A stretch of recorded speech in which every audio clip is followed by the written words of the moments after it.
भाई शुरू कर दी।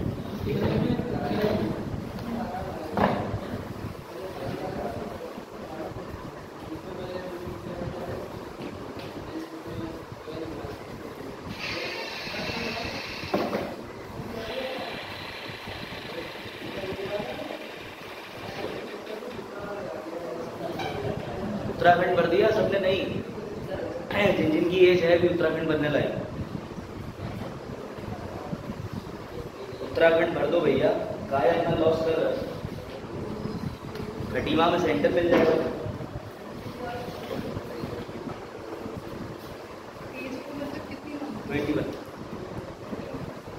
बाटो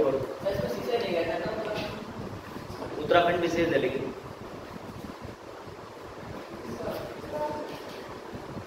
यूके स्पेशल है। हाँ, इस बार से वैसे ही कर रहे थे, लेकिन ये है भर दो। मेरी राय में आपका समय खराब नहीं जाएगा अगर आप भरोगे। इसमें तैयारी भी कर रहे हो ना, घंटा चंक इसमें भी काम करें।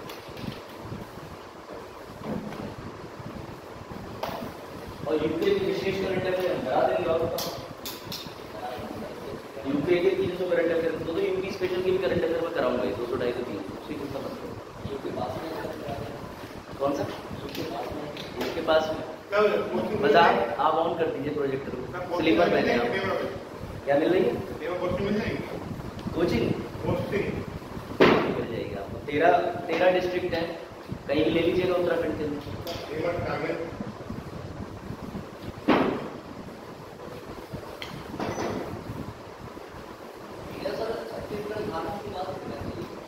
इन्हें वहां नक्सलाइट को खतरा हो जाएगा, वो लोग सरेंडर कर देते। ईश्वर करे ये जाए डीएसपी बन के, क्यों बता है ना पॉजिटिव, या आईपीएस बन के चले जाए। वरना तो आपको स्टेट का एग्जाम निकालना पड़ेगा डीएसपी में, पता नहीं रिजर्वेशन भी ना मिले आपको। हाँ आप बिल्कुल ले जाइएगा, एक ही जिले में 2 आईपीएस पोस्ट करवा देंगे, कैडर नोट बदल देंगे। ठीक है, शांति वाला करवा देंगे।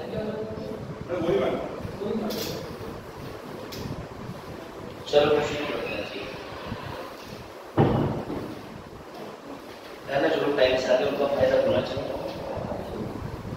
क्या वो लाइट ओपन करनी, फैन कर लीजिए। ठीक है,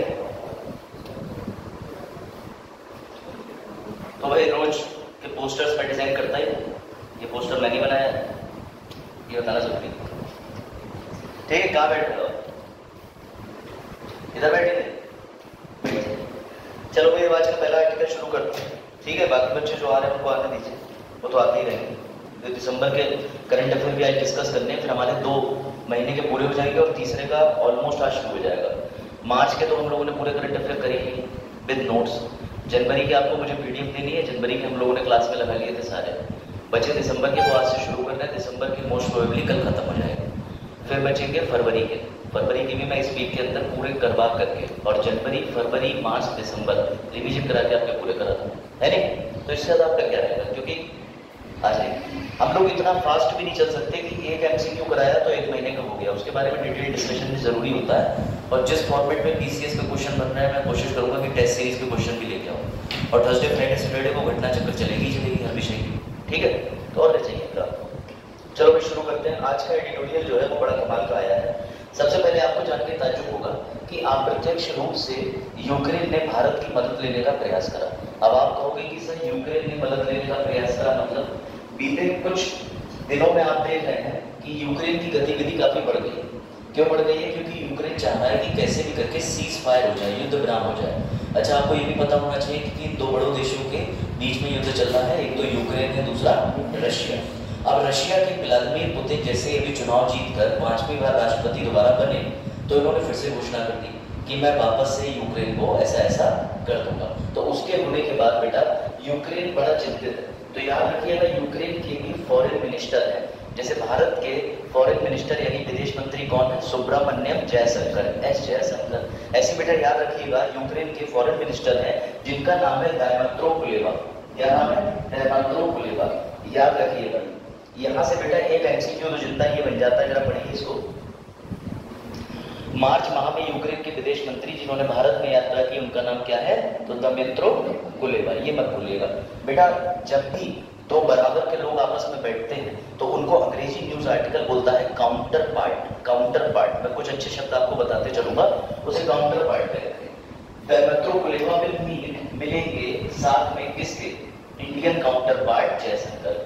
भारत के विदेश मंत्री जयशंकर, यूक्रेन के विदेश मंत्री कुलेबा, यही दमित्रो कुलेबा।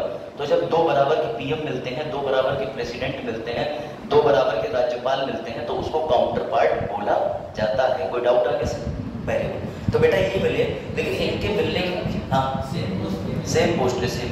तो बेटा याद रखिएगा इनके मिलने का कारण क्या था, तो आपको जान के ताज्जुब होगा। ऐसा होता है कि यूक्रेन के विदेश मंत्री जो है वो 2 दिन के लिए भारत दौरे पे आते हैं, ठीक है, और भारत दौरे पे इन्हें किसी ने बुलाया नहीं, इन्होंने खुद ही ट्विटर पे घोषणा करी। उस बीच में रशिया अटैक कर रहा है, लेकिन अटैक करने के बाद भी इंडिया आना क्यों जरूरी है, आइए समझते हैं।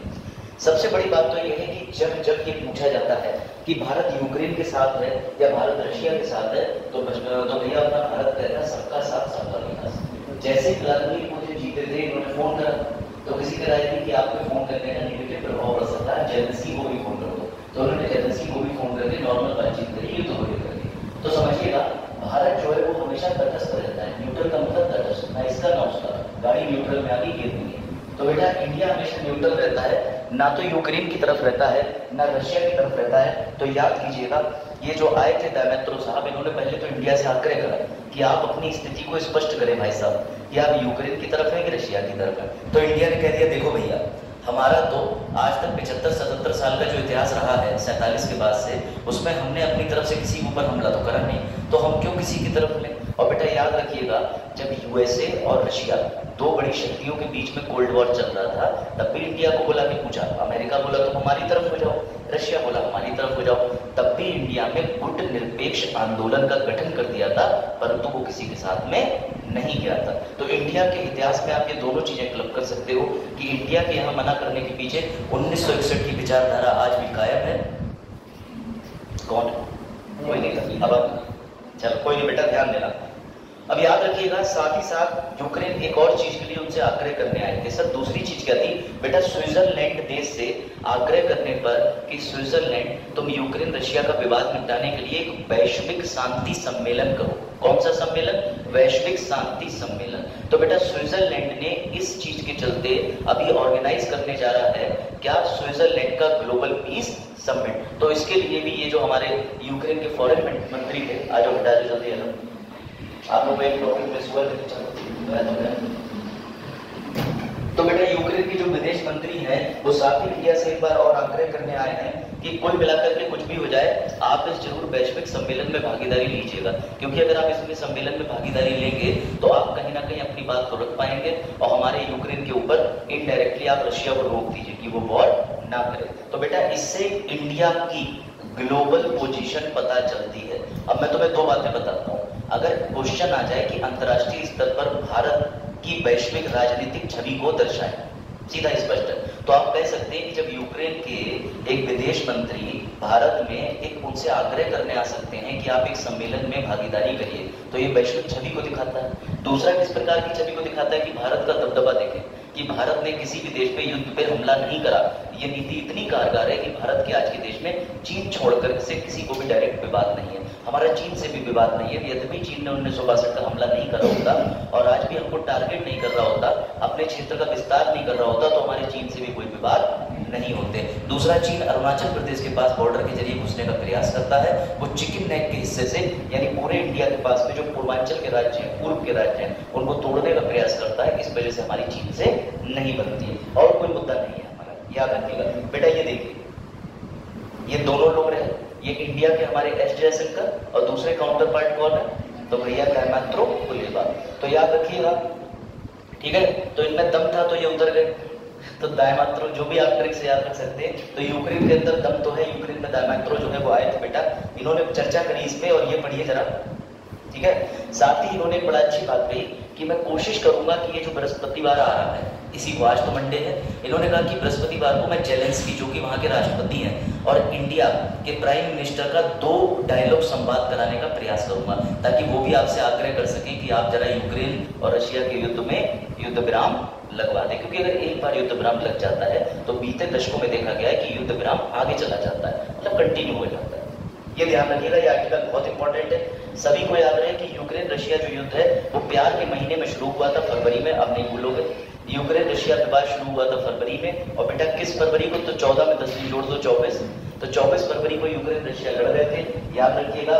उसके साथ ही सबसे इंपॉर्टेंट बात यह है कि इंडिया ने, ये बात ध्यान दीजिएगा, इंडिया ने यूक्रेन के अंदर स्कूल है, और वो यार इंडिया ने यूक्रेन के अंदर एक स्कूल है कीव में, उस कीव में जल्दी आओ, कौन खड़ा है?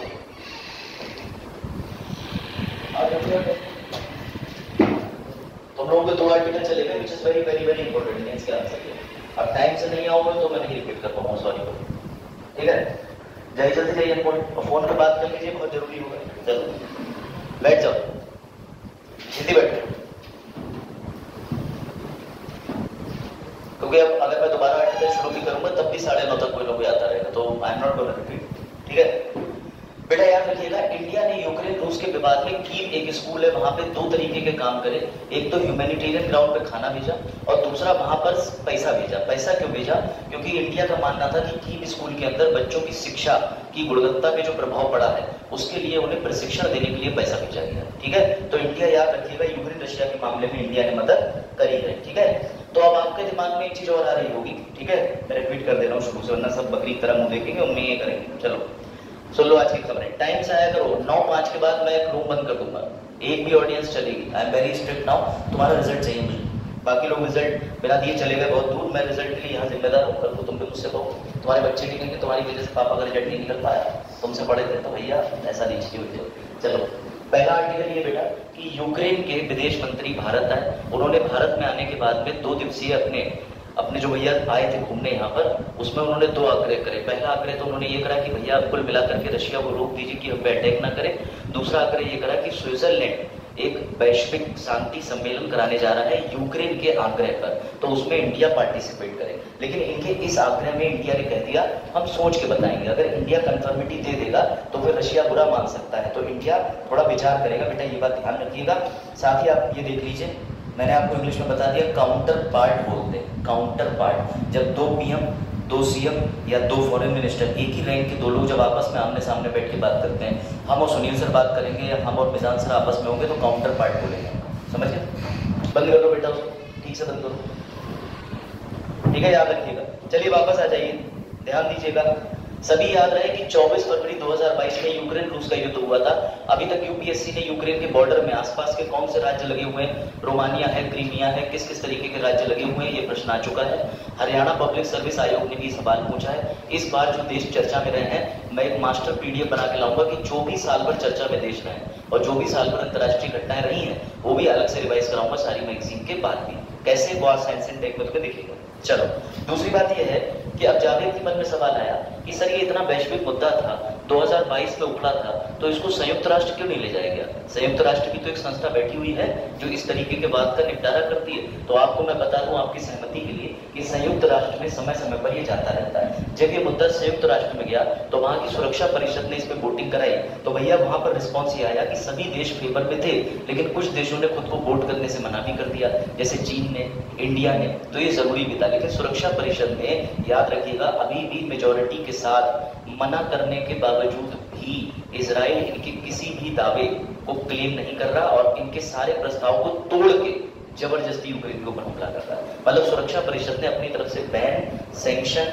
रेजोल्यूशन सब कुछ लगा दिया, लेकिन साफ साफ इजराइल कह रहा है कि भैया, सॉरी इजराइल नहीं, यहाँ पे रशिया और यूक्रेन है, साफ साफ, क्योंकि इजराइल वाले युद्ध में भी इजराइल नहीं मान रहा, तो साफ साफ रशिया कह रहा है कि भैया तुम कितने भी हमारे ऊपर प्रस्ताव लगा लो, रेजोल्यूशन लगा लो, बैन लगा लो, नहीं मानते। उसका सीधा मानना है कि किसके हाथ में संयुक्त राष्ट्र है? अमेरिका में। अमेरिका की हमने कभी नहीं सुनी, तो अब क्या?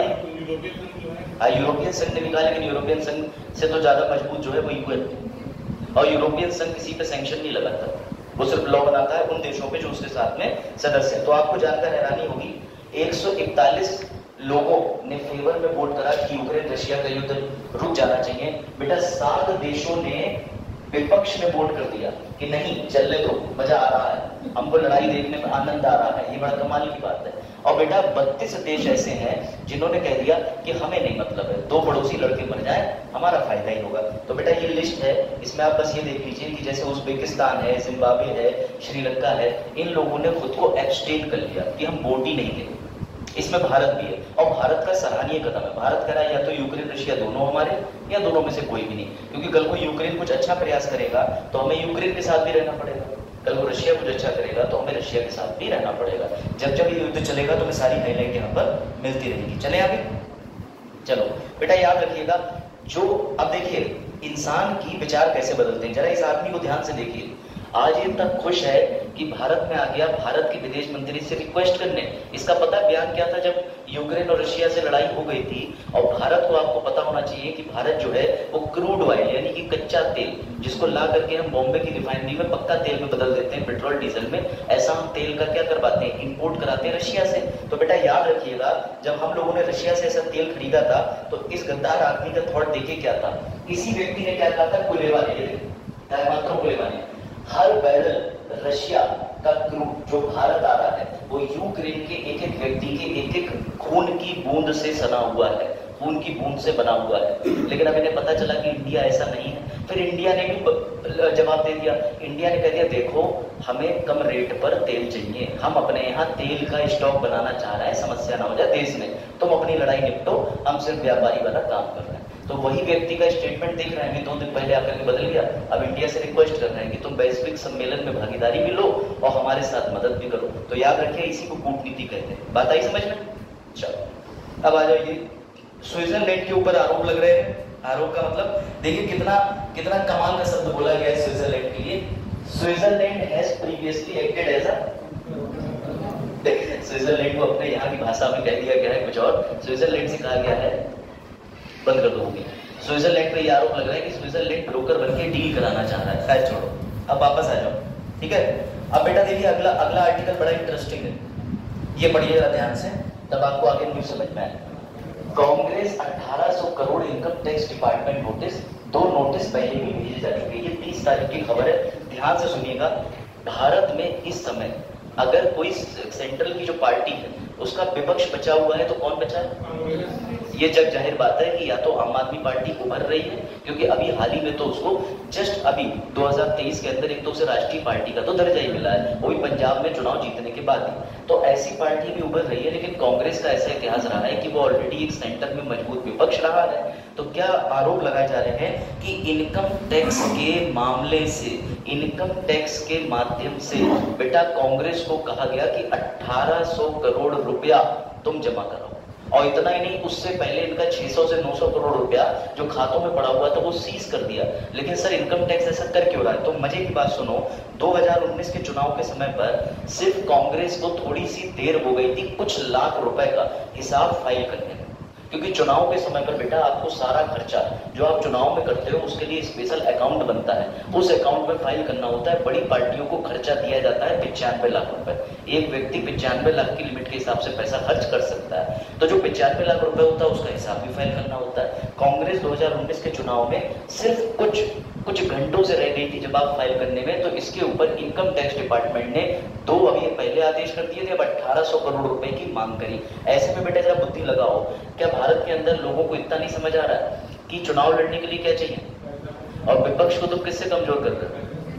यही बात उठा करके अंतर्राष्ट्रीय मीडिया ने कहना शुरू कर दी। अब सुनो मजे की बात यह है कि कांग्रेस पार्टी ने इन सब मुद्दों को लेकर के 2 जगह गई। सबसे पहले तो वो गई जहां पर इनकम टैक्स प्राधिकरण होता है। आपको पता होना चाहिए कि भारत में हाई कोर्ट, सुप्रीम कोर्ट से पहले भी एक व्यवस्था होती है जिसको ट्रिब्यूनल कहते हैं। अगर आपके घर में बत्ती की सप्लाई कट जाए तो आप किसी पे FIR, क्या वो जाना आपको अमूल? अच्छा बैठ जाओ बेटा। याद रखिए आपके घर में अगर विद्युत की सप्लाई कट जाती है तो बत्ती की सप्लाई जारी करने के लिए आप सबसे पहले किसके पास जाओगे? JE के पास।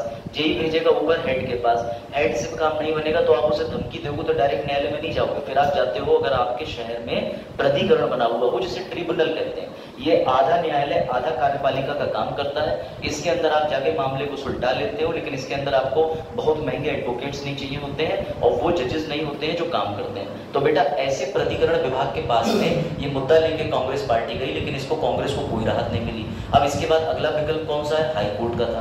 तो ये दिल्ली हाई कोर्ट भी गई, लेकिन दिल्ली हाई कोर्ट से भी कोई राहत नहीं मिली। ऐसे में अंतर्राष्ट्रीय मीडिया कह रही है, अंतर्राष्ट्रीय मीडिया क्या कह रही है, अमेरिका के जो भारत के अंदर राजदूत हैं उन्होंने भी कहा कि एक तो केजरीवाल को अरेस्ट करा दिया, पहला विपक्ष मजबूत ये था, और दूसरे विपक्ष को आर्थिक रूप से तोड़ने का प्रयास किया जा रहा है। तो इंडिया ने कह दिया हमारी अखंडता पर उंगली मत उठाओ। मजे की बात ये है, समझ रहे हैं ना बातों को? चलो बेटा, इसमें एक नया इकोनॉमिक्स का शब्द आया है, वो आपके लिए हो सकता है परीक्षा में देखने को मिल जाए, क्योंकि यूपीएससी नई और यूनिक चीज लाने के लिए जिम्मेदार है। ये वर्ड जरूर लिख लीजिए बेटा, ये सब चीजें, इसको बोलते हैं टैक्स टेररिज्म। टैक्स टेररिज्म ये आरोप लगाया जा रहा है, जो भी कांग्रेस की पॉलिटिकल पार्टी के अंदर के लोग हैं वो ये कह रहे हैं कि बेटा एक नया तरीके का आतंकवाद देखने को मिला है, जिसको बोलते हैं कर आतंकवाद। यानी कर मतलब राजस्व, मतलब टैक्स। तो ये टैक्स का मतलब ये है कि अब एथिकली यानी कि गलत तरीके से केंद्र की सरकार इनकम टैक्स डिपार्टमेंट के माध्यम से विपक्ष पर दबाव बना रही है। तो ये टैक्स टेररिज्म मत भूलना, इस आर्टिकल में कमाल की चीज निकल गई। टैक्स टेररिज्म बेटा इसको कहते हैं टैक्स लगातार। टैक्स लगातार देख लो कितना लिखा हुआ है भाई। टैक्स लगातार क्या करना है? डराना। टैक्स लगाकर, टैक्स लगाकर दूसरी पार्टी को डराना, दबाव बनाना एथिकली रॉन्ग होता है। इलेक्शन से जस्ट पहले ही करने को रहते, और 2019 का मुद्दा था, चुनाव के बाद कर लेते। अभी तक तो 24 तक रुका हुआ था ना, 1800 करोड़ 600 900 करोड़ सीज कर दिए खाते में। मैं तुम्हें वो चीज दिखा रहा हूँ प्रैक्टिकली न्यूट्रल हो गए जो इस समय की सरकारें कर रही हैं। और यूपीएससी कैंडिडेट को समझना सब चाहिए, लेकिन तब भी तुम इंटरव्यू में कहोगे कि कहीं ना कहीं केंद्र में सरकार कुछ कर रही है। हाँ बेटा याद रखिएगा, ठीक है, ताकि पॉलिटिकल पार्टी को क्या कर दिया जाए? फंड से वंचित। अब तुम्हें ये बड़ा शब्द जो है वो इस साल एक कोचिंग संस्था की मैगजीन आएगी, मैं भी बता दे रहा हूँ, उसका नाम है VISION। तो बेटा उस मैगजीन में ये टैक्स टेररिज्म का शब्द मैं तुम्हें दिखा रहा हूँ कि देखो मार्च की मैगजीन आई है, ये शब्द लिखा हुआ है। मेरी बात अभी से नोट करना। मैगजीन है गलती तो इन्हीं का, हिंदू, इंडियन एक्सप्रेस है, और कहां से करते हैं? बंद करो कायदे से उसको, नहीं पूरा बंद नहीं करना। जिस तरीके से तुमने खोला था तुम्हारा लहजा ही बता रहा था कि तुम्हारी बुद्धि नहीं है ना? कनेक्ट कर देना शायरी से, तुम्हारी दौलत बता रही है नहीं। चलो लिखा, ये लिख लिया। आगे बढ़े। टैक्स टेररिज्म, टैक्स आतंकवाद, आई थिंक जान गए होंगे। चलो अब बेटा अगले आर्टिकल की ओर बढ़ते हैं, उसमें ध्यान दीजिएगा। हाँ, आपको आज एक नई चीज जानने को मिलेगी इकोनॉमिक्स में भी। सरकारी खर्चा 11 लाख करोड़ जो है वो बढ़ करके पहुंच गया 15 लाख करोड़। अब आप कहोगे सरकारी खर्चा ज्यादा हो रहा है, तो बेटा पहली बात तो ये जान लो कि सरकार बजट में कुछ एक पैसा निकाल के रखता है जो उसे पूरे साल वित्तीय वर्ष में देश के लिए खर्च करना पड़ता है। समझे? किसी को ये दो टर्म पता है तो हम आगे बढ़े। एक राजस्व व्यय, एक होता है पूंजीगत। याद आ रहा है आपको? एक को कहते हैं रेवेन्यू एक्सपेंडिचर, एक को कहते हैं कैपिटल एक्सपेंडिचर। एक ऐसा खर्चा होता है जिससे ना कोई फायदा, ना कोई नफा, ना नुकसान पर करना है, लेकिन दूसरा खर्चा जो है वो तुम्हारी लायबिलिटीज को भी घटाता है और संपत्ति का विकास भी करता है। नहीं समझे? चलो मैं समझाता हूँ। पहले मेरी बात ये समझ लीजिए, आपका इकोनॉमिक्स का टर्म क्लियर हो जाएगा। बेटा सबसे पहले इन दो टर्म को अंग्रेजी में याद रखना, और ये सरकार से संबंधित याद रखिएगा। एक को कहते हैं राजस्व खर्चा यानी व्यय, रेवेन्यू एक्सपेंडिचर, और एक होता है पूंजीगत। अब जरा बेसिक चीज पे आ जाओ। सरकार आपको सरकारी नौकर बनने की सैलरी हर महीने दे रही है। सरकार आपकी 60 साल से ऊपर की दादी को वृद्धा पेंशन दे रही है। सरकार किसी विधवा को विधवा पेंशन दे रही है, दिव्यांग को दिव्यांग पेंशन दे रही है, सिलेंडर पे सब्सिडी दे रही है, आपको स्कॉलरशिप दे रही है। क्या स्कॉलरशिप देने पे आप सरकार को बदले में कोई ब्याज दे रहे हो? आप कोई फायदा पहुंचा रहे हो? बस पढ़ के अपना पेट भर रहे हो ना, कल को नौकरी करोगे। बेटा ऐसे जो भी खर्चे जो सरकार के लिए ना तो किसी प्रकार के दायित्व को घटाएं ना संपत्ति को बढ़ाएं। मेरी बात समझिएगा, दायित्व किसे बोला गया है? सरकार ने वर्ल्ड बैंक से अगर कर्जा ले लिया, मान के चलो 635.08 बिलियन का, तो क्या तुम्हारे स्कॉलरशिप का भुगतान करने से सरकार के ऊपर जो लायबिलिटी आई है, लायबिलिटी मतलब दूसरी बैंक का कर्जा जो वापस करना है, क्या वो घट रहा है? नहीं घट रहा ना। तो बेटा ऐसे खर्चे जो सरकार को वित्तीय वर्ष में करने हैं, जिससे सरकार का दूसरी बैंक या कोई ऋण या कोई दायित्व में कमी नहीं हो रही, साथ ही तुम्हें स्कॉलरशिप देने से क्या सरकारी अस्पताल की बिल्डिंग के ऊपर एक फ्लोर बन रहा है। तो बेटा जिन संपत्ति से, मेरी बात याद रखिएगा, जिन खर्चों को करने से सरकार का दायित्व भी ना घटे, ना ही कोई नई संपत्ति का निर्माण हो पाए, उसको बेटा बोलते हैं राजस्व खर्चे। अब इस बात को जरा पढ़िए और आपको समझ में आ जाएगा। जहां लायबिलिटी कम हो नहीं, जहां एसेट बन जाए नहीं, राज्यों को दी जाने वाली सहायता, जैसे मान के चलो टैक्स का बंटवारा, साल भर टैक्स आया, आंध्र प्रदेश का भी जीएसटी से सबका आया, लेकिन साल खत्म होते होते उनका टैक्स वापस तो करना है। तो क्या इससे हमारा कोई दायित्व कम हुआ? कोई दायित्व नहीं कम हुआ, वो टैक्स जो है वो आया और टैक्स चला गया। दूसरी बात, क्या कोई नई संपत्ति बनी? नहीं। अब इसके अंदर उदाहरण देखिए, ब्याज का भुगतान, सब्सिडी, पेंशन, अभी और इसको भी देखिए जरा, सैलरी, वृद्धावस्था पेंशन, तनख्वाह, ये सब क्या बोली जाती है? राजस्व व्यय। राजस्व व्यय बेटा इसी का उल्टा होता है कैपिटल एक्सपेंडिचर। ऐसा खर्चा, दोनों खर्चे हैं, दोनों व्यय हैं, दोनों एक्सपेंडिचर हैं बेटा, ऐसा खर्चा जिसे करने से सरकार के ऊपर दायित्व यानी लायबिलिटी में कमी आ जाए, या नई बिल्डिंग या नई संपत्ति या नई संपदा का निर्माण हो जाए। कैसे? मान के चलो अगर सरकार ने वर्ल्ड बैंक को कुछ पैसा वापस कर दिया, ब्याज के रूप में नहीं बेटा, ब्याज कभी भी कर्जा नहीं उतारता, ध्यान रखना। कर्जा तब उतारा जाता है जब असल वास्तविकता में पैसे पे करते हो। तो अगर सरकार वर्ल्ड बैंक का कोई पैसा दे दे तो फिर क्या माना जाएगा? कुछ कर्जा कम हुआ। अब इसका उदाहरण समझिए, सरकार ने सड़क बनाई, एक तो उसके पास संपत्ति बढ़ी, एकदम चकाचक बढ़िया नई सड़क आ गई, और उस पर उसने लगा दिया टोल प्लाजा। टोल से क्या आ रहा? पैसा। तो बेटा इसे बोलते हैं कैपिटल एक्सपेंडिचर, जिससे हमारे पास पूंजी बढ़ने के स्रोत आए और साथ में लायबिलिटी में कमी आ जाए। ऐसे और भी है, याद रखिएगा। मशीन पर इन्वेस्टमेंट, शेयर बाजार में गवर्नमेंट अगर पैसा लगाते, पब्लिक बिल्डिंग बनाना, स्कूल्स इत्यादि बनाना, अस्पताल बनाना, इस तरीके की चीजें सरकार जब करती है, और ये खर्चा जो होता है बेटा वो हर सरकार को बजट में करना ही करना होता है। क्या ये खर्चा देश के लिए सही है या गलत है? बिल्कुल सही है। अगर कोई सरकार ये दो खर्चे नहीं कर रही है, खासकर दोनों में से पूंजी वाला, तो समझ लेना कि उस देश का आर्थिक विकास पतन की ओर जा रहा है। अब सुनो चौंकाने वाला खुलासा बेटा, यही हुआ कि निर्मला सीतारमण जी की रिपोर्ट आई है उनके विभाग की कि अभी तक 11 लाख करोड़ रुपया हमने खर्च कर लिया था, अब हमारा खर्चा 15 लाख करोड़ बढ़ गया। तो तुम कहोगे बढ़ गया मतलब ये तो देश के लिए नुकसान हो रहा है। नहीं बेटा, ये डेफिसिट में पैसा बढ़ने का मतलब ये है कि सरकारी योजनाओं का पैसा दे दिया, बांट दिया, क्योंकि आचार संहिता से पहले ये खर्चा बढ़ना ही बढ़ना था। सरकार का एक लक्ष्य होता है। इस बार के बजट में सरकार ने एक लक्ष्य तय किया था कि हम पूरे साल भारत के विकास के लिए 10 लाख करोड़ रुपया खर्च करेंगे। अभी तक सरकार ने 8.5 लाख करोड़ ही खर्च करा है। तो अब तुम देखोगे कि सरकार तो ज्यादा पैसा खर्च करेगी।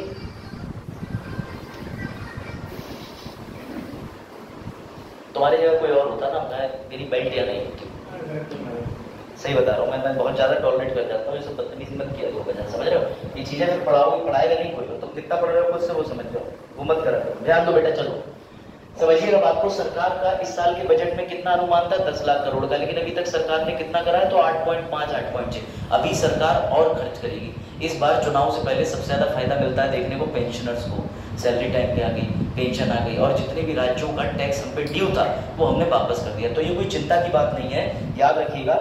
ये जो सरकार कदम उठा रही है वो ठीक उठा रही है, और ऐसा चुनाव से पहले खर्चा देखने को मिलता है। ये भी ध्यान रखिएगा कि सरकार अप्रत्यक्ष रूप से अपना प्रमोशन कर सकती है। मोदी जी अपने नाम का प्रमोशन अगर पॉलिटिकल पार्टी का चुनाव चिन्ह लगा के करें तो आदर्श आचार संहिता रोक देगी। लेकिन अगर वो एक बोर्ड लगाते जहां सिलेंडर बनाओ, लिखा हो कि सरकार ने दिए 1.36 करोड़ लोगों को सिलेंडर, प्रचार भी हो गया और सरकार की नीति का व्याख्यान भी हो गया। तो ऐसे सरकारें साल भर आपको जो है वो अपना प्रमोशन भी करती हुई दिखेंगी, चुनाव में भी दिखेंगी। क्या तरीका है?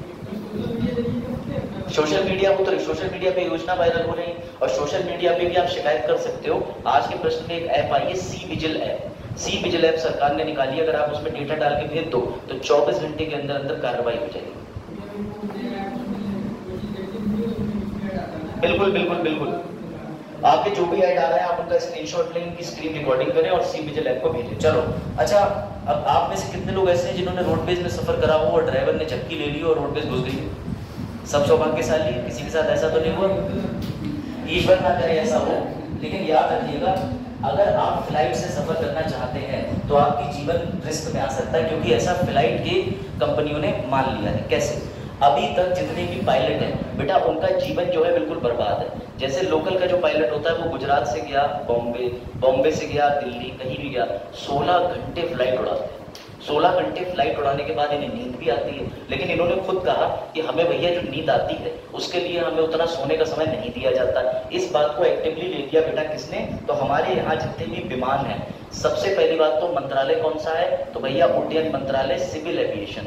उस मंत्रालय ने एक बॉडी बना रखी, एक निकाय बना रखा है, उस निकाय का नाम है नागर विमानन महानिदेशालय। बेटा इसने क्या करा? इसने अभी संज्ञान ले लिया, इसने ये कहा कि जो एक्सीडेंट है वो ना हो जाए, कल को दुर्घटना ना हो जाए, इसलिए अलग से सोने का टाइम पीरियड बनाओ। जितने पायलट है उनका रजिस्टर मेंटेन करो, उनका रोस्टर मेंटेन करो, और पायलटों को छुट्टी भी दो ताकि एक शिफ्ट के बाद अगले दिन पूरा सो सकें, एंजॉय कर सकें। लेकिन आपको जान के दुख होगा कि जैसे ही इस कंपनी ने ये दावा किया बेटा, वैसे ही जितनी भी किंगफिशर तो छोड़ी तो भाग गई, लेकिन अब जितनी भी भारत में एयर इंडिया वगैरह कंपनी बची है फ्लाइट की, सबने दबाव बना करके ये फैसला वापस करा दिया और डीजीसीए ने मान भी लिया। इसे डीजीसीए कहते हैं, ठीक है। तो बेटा ये चीज जो है ये खराब लगी, आपकी सेफ्टी के लिए बहुत गलत है। अगर आप अभी विमान में जा रहे हैं और ड्राइवर ने इस वजह से विमान इधर उधर मोड़ दिया और घुसेड़ दिया कि भैया बस हम तो सो ही नहीं पाए थे, तो इस वजह से डीजीसीए को लेकर के नकारात्मक लोगों का जो है वो रिव्यू गया है। ये आपको कुल मिलाकर के उनकी हेल्थ पे भी ध्यान देना चाहिए। जबकि डीजीसीए अच्छा कदम ला रही थी, वो अंतर्राष्ट्रीय स्तर पर जो मानक है उनको पूरा करने के लिए ऐसा कर रही थी, ठीक है। डीजीसीए किया है। इसके बाद याद रखिएगा बेटा, इस समय भारत में सिविल एविएशन यानी उड्डयन मंत्री कौन है? ज्योतिरादित्य सिंधिया। ये याद रखिएगा, ज्योतिरादित्य सिंधिया। बेटा ये सिविल एविएशन का डिपार्टमेंट के अंदर ही आता है। खैर अब आ जाओ, इस पर ज्यादा चर्चा नहीं करेंगे, लेकिन ये छोटा टॉपिक है। आपको ये अच्छे से पता चल चुका है कि जो चुनावी बॉन्ड है उनसे क्या क्या चीजें निकल के आई। इलेक्शन बॉन्ड पे हम कई बार पढ़ चुके हैं, कई बार कवर कर चुके हैं। अब सीधी सीधी बात समझ लो, एक व्यक्ति है अरुण कुमार, उन्होंने यहाँ पर एक टिप्पणी करी है कि इलेक्शन बॉन्ड तो शुरू से ही एक फेलियर था। बोले क्यों? बोले आप जरा ये बताओ कि और ये समझने की बात है, तुम्हें मजा आ जाएगा। ये कहा गया कि पॉलिटिकल पार्टी की जो फंडिंग है, समझिएगा इसको, आपको मजा आ जाएगा। ये रहे वजाहत की चौक ले लेते, ठीक है, ये रहे वजाहत, और वजाहत को देना है अभिषेक जनता पार्टी को 10,000 रुपए, समझिएगा। क्योंकि वजाहत जो है वो 10,000 रुपए की छोटी रकम है, तो वजाहत बैंक में जाएंगे। कौन सी बैंक में जाएंगे? क्योंकि सिर्फ एसबीआई इलेक्टोरल बॉन्ड जमा करती है, और वजाहत ने बॉन्ड खरीद लिया, एसबीआई को बॉन्ड पहुंच गया, ये पहुंच गया अभिषेक जनता पार्टी को। मेरी बात समझना, नाम किसका है? अब ये रहे अडानी, अडानी गए वजाहत पास, बोले सुन ये 10,000 के बॉन्ड के दे रहा हूं 12,000 रुपए। अब किसका नाम आएगा? वजाहत अब भी आएंगे। उन्होंने क्या आर्टिकल में गजब बात निकाली, बोले इलेक्टोरल बॉन्ड धोखा है, किसी पॉलिटिकल पार्टी ने कभी किसी गैर पैसे को नहीं रोका है। बात समझो, उन्होंने ये कहा है कि जो जनता के नाम पर अडानी अंबानी नहीं दिख रहा है, कैसे मान ले नहीं होगा। हो सकता है उन्होंने फैजान को ज्यादा पैसे देखे कि 1 करोड़ के बॉन्ड के ये पकड़ो, 1,11,01,111 रुपए ऊपर के तुम रख लो और जाके एसबीआई में अपने नाम से जमा कर दो, उन तक खबर पहुंच जाएगी कि ये हमारा व्यक्ति जो है इतना अमाउंट डालने वाला है, और 3 दिन के अंतराल में इतने इतने अमाउंट डालेगा। तो समझे बात को? तो ये उन्होंने बड़ा अच्छी बात बताई, बोले इलेक्टोरल बॉन्ड तो शुरू से धोखा ही नहीं, जितना पैसा जिसे पहुंचना था फंडिंग होनी की 1468 करोड़ की हैदराबाद की जो फ्यूचर टेक कंपनी थी उसके माध्यम से पहुंचाया गया। और ये बात इलेक्टोरल बॉन्ड में इसलिए देखने को मिली, 3 कंपनियों के ऑफिस एक ही बिल्डिंग में एक ही जगह, और वो जो कंपनियां हैं वो हर साल घाटे में जा रही हैं, लेकिन हमेशा बराबर से इलेक्टोरल बॉन्ड दे रही है 45 करोड़ का, जबकि 7 करोड़ के घाटे चल रहे। तो बात समझे? तो ये आर्टिकल जो है वो गजब का आर्टिकल है, इसमें एकदम क्लियर बात पता चल रही कि इलेक्टोरल बॉन्ड तो क्या चीज है। मैं खरीद लूं अपने नाम से और जमा किसी और से करा दूं तो क्या फर्क पड़ जाएगा। तो ये बात ध्यान रखिएगा। अब देखते हैं इससे क्या नया निकल के आता है। इंडिया में ब्लैक का टिकट तो होता ही था, ब्लैक के इलेक्टोरल बॉन्ड भी शुरू हो गए। ब्लैक का टिकट पता है कि नहीं? तुम लोगों ने कभी ब्लैक का टिकट लिया नहीं होगा। आई थिंक तुम्हारी जनरेशन अब स्विच हो गई। विशाल टॉकीज में कोई गया पिक्चर देखने? एक जमाने में विशाल टॉकीज में जब 2006-07-08 की बात होगी तो हम लोग बहुत छोटे ही थे, तो हमें एक भैया दिखाने ले गए थे, तब पता चला कि टिकट ब्लैक का बेचते कैसे और कितना महंगा होता है और कैसे लिया जाता है। लेकिन उस समय माहौल बहुत खराब था। सिनेमा हॉल के अंदर हुटिंग, वल्गैरिटी, गाली गलौज सब होता था। मतलब अच्छी फैमिली सिनेमा हॉल ऐसे तुच्छे सिनेमा हॉल में नहीं जाती थी। और फिर एक और सिनेमा हॉल था नवल्टी। नवल्टी में हमेशा लगती थी भैया शैतानी आत्मा मकड़ी के जाल में फंसी जैसी पिक्चर, समझ रहे हो? बी ग्रेड पिक्चरों के लिए फेमस था। आ जाइए। अब इस पे, इस आर्टिकल पे तुम्हारी राय चाहिए। इस आर्टिकल में तुम लोग बताओगे बेटा कुत्तों का आतंक बढ़ गया है, क्या हुआ? तुम लोग डॉग देख के इतना खुश हो गए? कहा? क्या चीज? कुछ नहीं। अच्छा चलो तो देखो भैया, आप समझिए कितने कितने लोग ये मानते हैं। चलो ध्यान दो, मेरा कमेंट भी आएगा, पीछे आके आएगा, ध्यान दो जरा।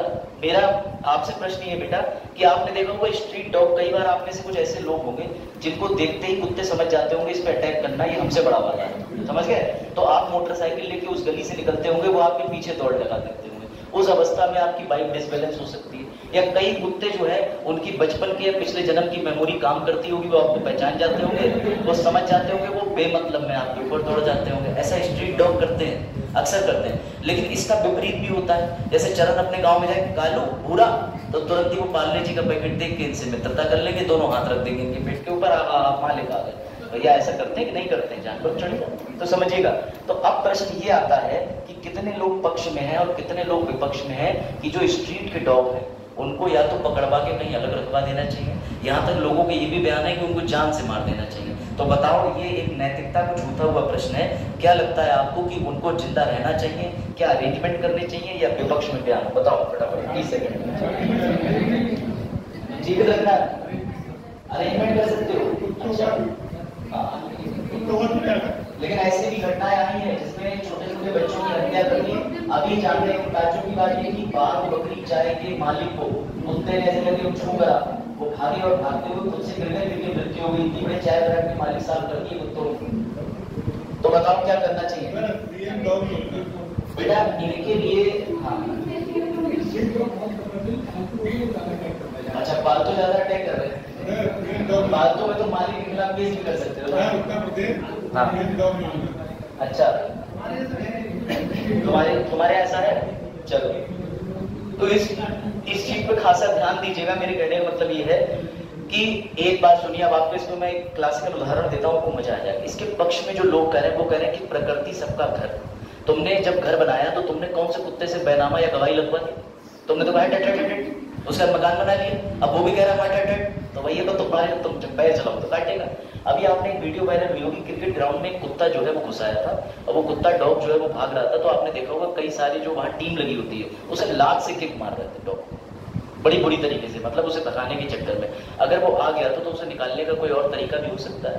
ये वीडियो बड़ा वायरल हुआ था और ये क्रिकेट ग्राउंड का इस समय आप पे चल रहा है ना T20, तो T20 के दौरान वो आ गया होगा तो उसको किक करके निकाल लें। अब सबसे बड़ी बात यह है कि अगर सारे डॉग गायब हो जाए तो होगा क्या? बेटा ये घटना हो चुकी है यूनाइटेड किंगडम में, ऐसा हो चुका है। यूनाइटेड किंगडम ने एक बिल लेके आए थे स्ट्रीट डॉग, उन्होंने जितने कुत्ते सड़कों पे थे सब मरवा दिए, सारे के सारे, किसी को भिखवा दिया, किसी को कहीं अरेस्ट करा दिया। बेटा प्रकृति में एक चीज जाएगी तो दूसरा उसकी जगह पे आएगी। पूरे यूनाइटेड किंगडम की स्ट्रीट पे लोमड़ी लोमड़ी होगी, क्योंकि याद रखिएगा कि कुत्ते दो प्रकार का काम करते हैं। एक तो अपने छोटे से जीव जंतुओं को बैलेंस करते हैं, बिल्ली वगैरह नहीं आती, और ऊपर से बिल्ली जैसी एक लोमड़ी भी होती है फॉक्स, वो भी नहीं आती है, तो वो फॉक्स को भी भगाता था। तो यूके की स्ट्रीट पे चारों तरफ जो है वो लोमड़ी लोमड़ी हो गई। अब उन लोगों को उल्टा बिल निकालना पड़ा कि लोमड़ी भगाओ पे, अब लोमड़ी के लिए कर रहे हैं। तो भैया तुमने ऐसा काम ही क्यों करा? तो याद रखिएगा इसके आप विपक्ष और पक्ष की बात ये करें कि आक्रामक कुत्तों को कंट्रोल किया जाना चाहिए। कुछ लोग एनजीओ संस्थान होती है उनको रिपोर्ट कर देना चाहिए, जो इसका पालन कर रहे हैं आप उनके लिए अरेंजमेंट करा सकते हैं, वहां करा देना चाहिए। अगर बचपन से कोई छोटा पेट आप पालने में बहुत जिज्ञासा रखते हो तो बाहरी नस्लों को मत लेके आओ। अमेरिका में डॉग की नस्ल पे बैन है, इंडिया में भी 12 कुत्तों की नस्ल को बैन कर दिया गया, इस पर खबर पढ़ लीजिएगा। जैसे रोटवीलर हो गया, कई सारी नस्ल इंडिया में बैन करती है क्योंकि वो इतने टेम्परेचर में नहीं रह पाती, उन्हें चाहिए, उन्हें बहुत गर्मी लगती है। अब साइबेरिया या ऐसे अटलांटिक के आसपास में रहने वाली कोई प्रजाति तुम पकड़ लाओ जो बिल्कुल बर्फ में रहती हो, तुम यहाँ रख रहे हो उसे और दरवाजे पर्दे सब बंद कर रहे हो तो उसका मानसिक संतुलन हिल जाएगा। और ऐसा हुआ, एक डॉग ने खुद की मालकिन को, औरत को खा गया घर, क्या करेगा? दिमाग की गया तो हिल गया। और डॉग्स को क्या होता है कि बहुत ज्यादा हीट बर्दाश्त नहीं होती। तो इस तरीके से याद रखें कि प्रकृति सबका घर है, आप विनाश नहीं कर सकते, परंतु उनके लिए उचित व्यवस्था का प्रावधान कर सकते हो। इसके लिए आप यूके को कोट कर सकते हो। बेटा ये देखिए लोमड़ी वाला पूरा आर्टिकल बीबीसी ने निकाला था कि आज से 20 साल पहले के आसपास में फॉक्स हंटिंग एक समस्या बन गई थी, क्योंकि इस वजह से इन्होंने सारे कुत्तों को साफ कर दिया। तो ये अपने यहाँ बिल लाते हैं, देखिए new bill to limit hunting with packs of dog. मैं तो कह रहा हूँ कि जिन जिन कुत्तों की समस्या है चीन से मिलो, बोले समस्या को अवसर बना लो, इतने नालायक है। काट के 2 पीस सैंडविच बना दिया, हॉट डॉग सैंडविच। चीन, यहाँ हम लोग चूहा दिखता है हम कहते हैं मम्मी चूहा कूद जाएंगे, लड़कियां तो खासकर ऊपर पैर कर लेंगी, तो क्या अरे चूहा भगाओ। लेकिन चाइना वाले, चाइना छोटे बच्चे जाएंगे, अरे वाह ब्रेकफास्ट।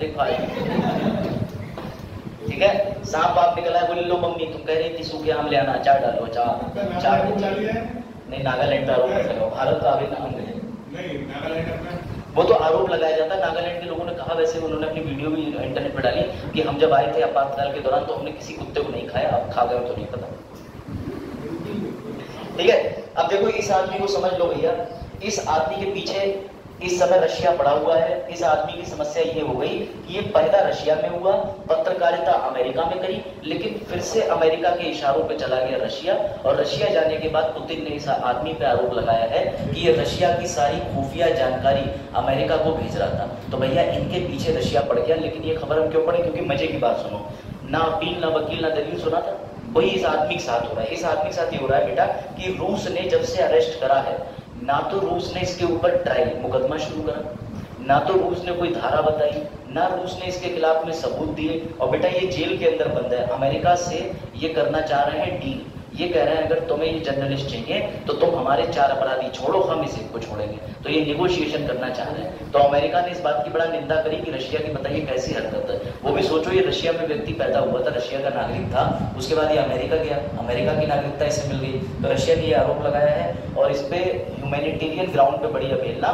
देखने को मिल रही है। तो याद रखिएगा, इनका नाम है इवान गेर्शकोविच, ये रहे इवान। चलो अभी आ जाओ, ठीक है। हाँ, अब ये समझिएगा, आपको पता होना चाहिए कि नॉर्थ कोरिया का शासक कौन है? किम जोंग यूं, पता है ना? अरे भैया ये रहा, ये चाइनीज टेडी बियर, मतलब ये साउथ कोरियन टेडी बियर, ठीक है। ये देखिए भैया, इस रसगुल्ले में कहर डाल रखा है, समझ रहे हो? सगे मामा को मरवा दिया, गर्लफ्रेंड को छोड़ दिया, 10 12 14 कुत्तों के सामने, सबने खा के मार डाला उसको, इतना क्रूर है। नाई ने कल में गलत काट दी तो उसको मरवा दिया। अब सोच लीजिए, ऐसे तानाशाह बनने से तो अच्छा है। अब अभी मजे की एक बात आई, समझिएगा जरा क्या हुआ। संयुक्त राष्ट्र ने, नॉर्थ कोरिया ने बेटा 2006 या 8 के अंदर परमाणु बम बना लिया था। अब इसने परमाणु बम का परीक्षण करा तो संयुक्त राष्ट्र ने इसके ऊपर लगा दी सैंक्शन। सैंक्शन का मतलब रोक लगा दी। रोक लगाने के बाद में ये कह दिया कि नॉर्थ कोरिया तुम 14 साल तक कोई परीक्षण नहीं करोगे। अब टाइम पीरियड धीरे करके पूरा हो गया। तो पूरा होने के बाद दोबारा से इस बिल को रिन्यू करा जाना था कि नॉर्थ कोरिया के ऊपर हम इस सैंक्शन को लगाए रखें। लेकिन मजे की बात सुनो बेटा, रशिया ने, क्योंकि सुरक्षा परिषद के अंदर 15 सदस्य होते हैं, 5 कैसे होते हैं? स्थायी, और 10 कौन से होते हैं? अस्थायी। बेटा जब सुरक्षा परिषद में नॉर्थ कोरिया के परमाणु परीक्षणों पर रोक को जारी रखने का बिल पढ़ रहा था, प्रस्ताव पढ़ रहा था, तो वहां सभी देशों ने रोकने की बात करी। चाइना ने वोट नहीं किया, रशिया ने नेगेटिव वीटो कर दिया। नेगेटिव मतलब कह दिया कि तुम नॉर्थ कोरिया को रोकने वाले कौन होते हो। और वीटो की शक्ति समझिएगा कि अगर स्थायी सदस्य किसी एक ने नो बोल दिया और 4 ने हाँ बोल दिया तो नो वाले की वैल्यू रखी जाती है। रशिया ने साफ कह दिया तुम कौन होते हो नॉर्थ कोरिया को करने वाले। और ये नॉर्थ कोरिया पर वेस्टर्न कंट्रीज की एक चाल है, वो एक गरीब देश को दबाना चाहते हैं, एक विकसित होने वाले देश की ओर जो है वो अल्प विकसित श्रेणी की ओर लाना चाहते हैं। तो बेटा रशिया और याद रखिएगा नॉर्थ कोरिया की दोस्ती बहुत पक्की हो रही है, और ये कहीं ना कहीं खतरे की समस्या की बात है, क्योंकि दोनों देश के तानाशाह। अभी अपने मोदी जी पूरे तानाशाह नहीं बन पाए हैं, बनेंगे भी नहीं, क्योंकि India is a democratic country, all Indians are my brothers and sister, ठीक है। तो भैया सीधी बात समझो। तो समस्या ये आ गई है कि नॉर्थ कोरिया और रशिया की दोस्ती अगर बढ़ गई तो फिर समस्या अन्य देशों को हो जाएगी। अब सुनिए एक और बात, कैसे दोस्ती अच्छी है। तो बेटा याद रखिएगा, अभी जल्दी में ही नॉर्थ कोरिया के लीडर को रशिया ने अपने पास से रशियन मेड एक पर्सनल कार दी है कि जिससे तुम पर्सनली अपनी सिक्योरिटी का इंतजाम करो। ये ध्यान रखिएगा, ठीक है। मैं आपको कार दिखाता हूं, ये रही वो कार। अब आपको मजे की बात आएगी, सर कार दी तो क्या हो गया, लोग तो पता नहीं रिश्तों में क्या क्या दिए देते, समझे बात को। अरे भैया हीरे की अंगूठी, समझ रहे हो। तो इन्होंने तो कार ही दी है, लेकिन ये कार ऐसी वैसी कार नहीं है। नॉर्थ कोरिया पे सिर्फ परमाणु परीक्षण का ही सैंक्शन नहीं लगा, रोक नहीं लगी है बेटा। नॉर्थ कोरिया में ज्वेलरी नहीं कोई देश दे सकता, नॉर्थ कोरिया में लग्जरी आइटम नहीं दे सकता। साथ ही साथ बेटा ये जो गाड़ी है इसका एक कोड होता है, ये बड़ा कमाल की बात बता रहा हूं तुम्हें। इस गाड़ी का कोड है HS कोड 86। इस प्रकार की हाई टेक्नोलॉजी की गाड़ियां जो कि बहुत उन्नत होती हैं, ये भी नॉर्थ कोरिया में ले जाना, बनाना, मूव करना, इस पे सैंक्शन बैन लगा हुआ है। तो इस बात का भी विरोध हुआ था संयुक्त राष्ट्र में कि भैया पुतिन जी तुमने क्यों गाड़ी दे दी, लेकिन पुतिन जी ने करोड़ों की गाड़ी दे दी और अब जाकर के उनके साथ में खड़े हो गए कि हम नॉर्थ कोरिया के परीक्षण पे जो रिन्यूएबल है उसको करने नहीं देंगे, इनको करने दो परीक्षण। तो इस समय रशिया और नॉर्थ कोरिया की दोस्ती बन रही है। इंडिया के नॉर्थ कोरिया से संबंध कैसे नहीं, जाते ही नहीं है। हमें बाल भी कटाने, पता चला मोदी जी हल्के से बैठे, बोले इनकी भी कल में काटो, पता चला मोदी जी शाम को आ नहीं रहे, लाल बहादुर शास्त्री के बाद दूसरे पीएम जो नॉर्थ कोरिया में। तो समझिएगा, ठीक है, ये ध्यान रखिएगा। ये फरवरी माह में कार दी गई थी, HS कोड 86 कार है जिसपे बैन लगा हुआ। अब ये क्या जी, Modi ji car HS 86 class की नहीं है, उससे भी ऊपर। मोदी जी के साथ में जो गार्ड रहते हैं उनके सूट है, लेकिन ये चीजें नहीं आती एग्जाम में। आप ऐसी चीज पे क्यों गौर करते हो? आप अपनी बहू से निकाह करें ना, खाला में क्यों इंटरेस्ट दिखा रहे हो? चलिए बेटा एक इंपॉर्टेंट चीज, खाला एग्जाम में नहीं आ रहे हैं, निकाह जिस लड़की से होना है उस पर ध्यान केंद्रित करें, अन्य रिश्तेदारों पर केंद्रित करेंगे तो वलीमे वाले दिन आपके साथ सोफे पे 6 लोग बैठे हुए। चलिए वलीमा की रिसेप्शन तो समझिएगा बेटा, गवर्नमेंट का ई मार्केटिंग, लास्ट आर्टिकल इसको समझिए। सरकार ने पारदर्शिता लाने के लिए और जिस तरीके से ठेकेदार जो भी कर लेते हैं, जैसे यहाँ मान के चलिए मोबाइल सैमसंग का 10,500 का है, अगर गवर्नमेंट क्या करती थी पहले, गवर्नमेंट नहीं करती थी, गवर्नमेंट के जो एम्प्लॉइज थे वो 10,500 के बिल को 13,500 का बिल बनवा लेते थे और सरकार से 13,500 लेते थे, मौजे हो जाता था। अब सरकार ने एक मार्केट डेवलप कर दिया है, अब से नहीं काफी समय हो गया, इसको 1 साल हो गया, इस मार्केट प्लेस को डेवलप कर दिया। 2016 में तो लॉन्च कर दिया था, लेकिन यूज में पूरी तरीके से यूपी में लास्ट ईयर था। इसके अंदर उसने बिडिंग करी, जैसे मान के चलो आलोक जो है, आलोक ने अपने मेडिकल शॉप का पूरा डेटा डाल दिया। इसके अंदर आलोक ने लिख दिया कि मैं भैया आईबूमैक्स का पत्ता इतने में दूंगा, उसमें जावेद ने भी अपलोड कर दिया, बजाज ने भी, सबने कोई 4 रुपए में दे रहा, तो जिसका सबसे कम का पत्ता होगा अब सरकार वो खरीदेगी। तो इससे ये नई चीज आने का अंदाजा है कि भ्रष्टाचार रुक जाएगा और सरकार जो है वो न्यूनतम दरों पर चीजें ले पाएगी बिडिंग करने से। लेकिन चिंता मत करो, जो इनके 4-5 बिडर होते हैं लोकल के, वो अपने प्राइसेस मैनिपुलेट कर लेते हैं। समझिएगा ध्यान, ठीक है? तो याद रखिएगा, ई गवर्नेंस के अंदर ये आता है पेपर नंबर 3 और GS2 को छुएगा बेटा, इसे बोलते हैं जैम पोर्टल। चलो ठीक है, ध्यान रखना।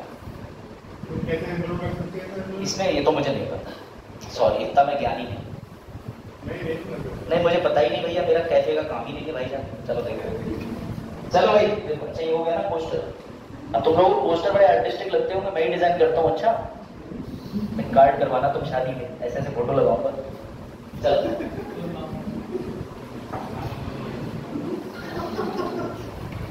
चलो भाई इसका उत्तर दो। नहीं, मध्य प्रदेश में जगह है वहां की फोटो। हाँ, मंदिर बहुत फेमस।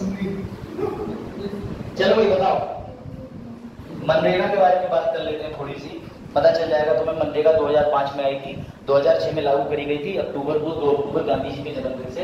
मनरेगा के तहत 100 दिन रोजगार की योजना के तहत काम, अब नोट्स बनाते चल रहा, ठीक है? छुट्टी थी बीच में तो आर्टिकल लंबे थे, मैं आर्टिकल 15 मिनट से ऊपर नहीं ले जाऊंगा, क्योंकि सवाल के बाद दिसंबर की मैगजीन भी अभी करानी है, ठीक है? तो आर्टिकल का समय कम, लेकिन इंपॉर्टेंट आर्टिकल होते हैं, तुम्हारे नॉलेज में रहना जरूरी है। क्या हाँ, 237 यूपी में कर दिया, कम न्यूनतम। बेटा इसका उत्तर पहले दिया जाए तो प्रश्न पढ़ लीजिए। अरुणाचल में थोड़ा ठीक जा रहा है। केंद्र सरकार द्वारा मनरेगा, पहले इसका नाम मनरेगा नहीं था, महात्मा गांधी नहीं लगता था, नरेगा लगता था। तो बेटा इसे Mahatma Gandhi national rural employment guarantee scheme के तहत जो है जोड़ा गया, और इसकी योजना के तहत ये क्या नई दरें तय करी गई कि अब हम न्यूनतम 1 दिन में इतना पे करेंगे मजदूर को। तो बेटा सबसे ज्यादा पे करने की या नवीन दरों का प्रभाव किस राज्य में देखने को मिला? उत्तर प्रदेश में। बेटा ये ध्यान रखना, ये लो, ये पूरा बना। ये योजना कब आई थी? तो याद रखिएगा, उत्तर प्रदेश में कब लागू करी गई थी, ये ध्यान रखिएगा। एक तो यूपी के अंदर ये रहा 2 फरवरी 2006, लेकिन ये योजना का अधिनियम जो बनके तैयार हुआ था 2 अक्टूबर 2005 को। लागू कब करी गई थी? 2 फरवरी 2006। 200 जिलों में एक ही साथ लागू कर दी गई थी कि ठीक है। इसमें मजबूरी का प्रयास करा गया है वृद्धि का कि 3 से 10% तक वृद्धि कर दी जाए। अब आ जाओ आरोप वाले तत्व, सर्वाधिक कितना है 374 है यूपी और नहीं 274 होना चाहिए यार, ठीक है। हाँ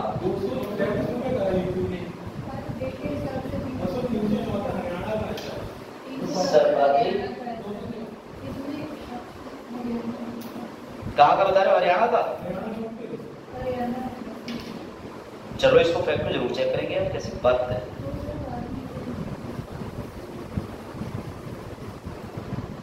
सबसे ज्यादा हरियाणा का बता रहे हो तो सर्वाधिक एक काम करिएगा, इसको हरियाणा कर लीजिए 374, क्योंकि हरियाणा ही होगा जहां तक मुझे नहीं पता, यूपी में शायद इतना नहीं। एक बार मुझे चेक करना पड़ेगा भाई।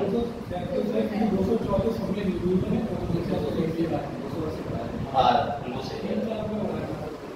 तो इस वाले तथ्य की जगह बस इतना लिख दीजिए कि महात्मा गांधी राष्ट्रीय ग्रामीण रोजगार कब आया और ये किस मंत्रालय के अधीन आता है, ये चीज लिख लीजिए कि सर्वाधिक और न्यूनतम मत लिखिए। वैसे ये मैं फोटो एडिट करके इनमें छुड़ा दूंगा, टेंशन ना हो, ठीक है। याद रखिएगा सर्वाधिक गोवा में है, देखने को मिलता है प्रतिशत दर 10.6, ठीक है। मंत्रालय लिख लीजिएगा ग्रामीण विकास मंत्रालय, इसके मंत्री कौन है? गिरिराज सिंह। श्री गिरिराज सिंह जो है वो सिर्फ ग्रामीण विकास मंत्रालय के ही पंचायती राज मंत्री के रूप में भी कार्यभार ग्रहण किया है, ये याद रखिएगा तथ्य, ठीक है। अभी इसको वेरीफाई करके अपडेट करेंगे, ये मत नोट करिएगा, बाकी चीजें नोट कर लीजिए, ठीक है। कितने योजनाओं कितने जिलों में लागू करी गई थी? 200 डिस्ट्रिक्ट, ठीक है, ये ध्यान। क्या इसके तहत भ्रष्टाचार होता है? जन्म में तुरंत का होता है। अभी दिखाता हूँ रिपोर्ट। असल में इसमें गलत काम जो करते तो गांव में पड़ता है सर। हाँ ये बात तो सही है, 100 दिन का काम दिखाना पड़ता है। याद रखिए अगर कोई व्यक्ति खाली भी बैठा है तो उसमें प्रश्न चिन्ह लग जाता है, ये क्यों नहीं दिखा रहे होता है। चलिए आगे बढ़े, लिख लीजिए जो जो चीजें लिखने की है वो नोट करिए, फिर आगे बढ़ते हैं। मेरा करवा दो, मेरा करवा दो रजिस्ट्रेशन। मैं इस पर लिख पाऊंगा कि जो क्या कहते हैं जबरन जबरदस्ती तमंचा रखकर, ठीक है, तमंचे के दम पर विधायक जो है हमारे वजाहत जी ने जबरदस्ती साइन करवाया, उसके बाद जेल हो गया। करवा दो रजिस्ट्रेशन करवा। चलो ये याद रखिएगा, ये है गिरिराज सिंह की, ठीक है बेटा। इन मंत्री जी का नाम याद रखिएगा। और ये देखिए यूपी की घटना है, पढ़िए।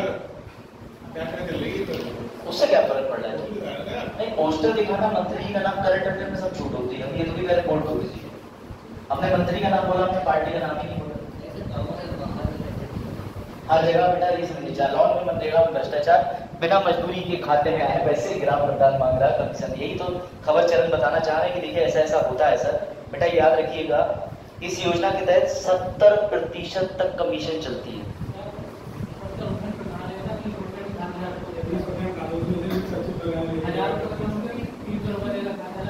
शिकायत करो तुम लोग, शिकायत IGR। चलो ठीक है बेटा, ये आ जाइए।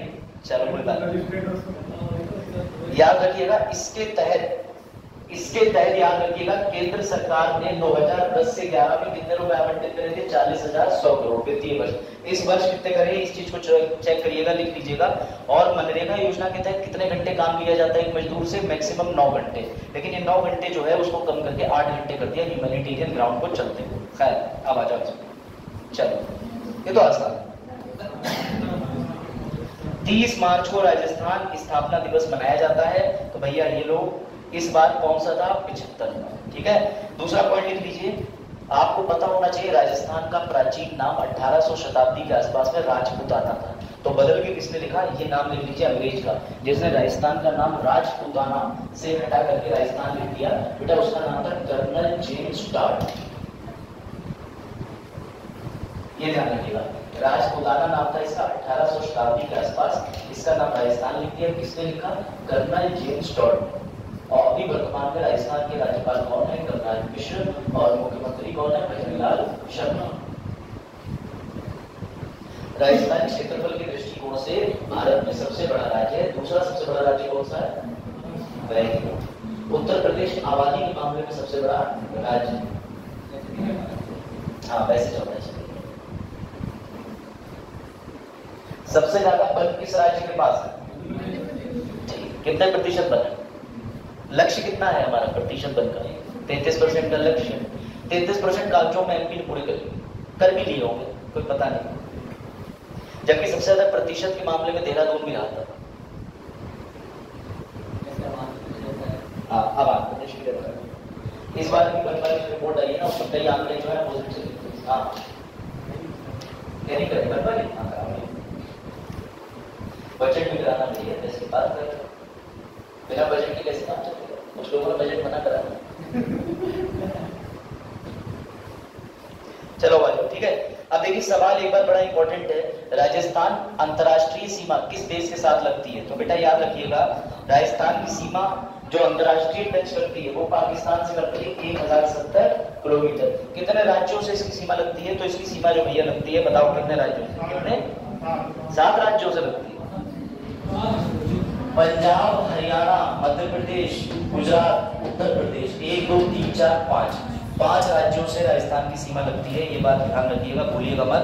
याद रखिएगा राजस्थान के क्षेत्रफल की, तो भारत का 32,84,000 स्क्वायर किलोमीटर का जो क्षेत्रफल है उसका 10% निकालोगे तो बनेगा जाकर के 3,42,000। अभी भी 10% तो नहीं, लेकिन 10% के आसपास।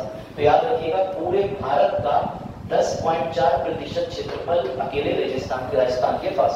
ठीक है। इसी राजस्थान के पास में एक डेजर्ट भी है जिसका नाम क्या है? थार डेजर्ट। ये याद रखिएगा, थार डेजर्ट जो है वो 33C से बना था, 33C। अभी थार डेजर्ट में रिसेंटली जीवाश्म पाए गए हैं शार्क के, तो ये इस बात की पुष्टि करता है कि कभी वो मरुस्थल जो है वो समुद्र था 33 साल में। ये ध्यान रखना। और राजस्थान में वर्षा का ना होने का कारण है अरावली की पहाड़। अरावली की जब पहाड़ियां डेवलप्ड है तो इस वजह से वो मॉइस्चर यानी नमी यानी हवाओं को रोक लेती है बहने वाली, और इस वजह से रेगिस्तान का इलाका सूखा रह जाता है। ये चीज इसे आप बिल्कुल तोड़ दीजिए। ऐतिहासिक धरोहर तोड़ना है, ताजमहल तोड़, ताजमहल लाल किला तोड़।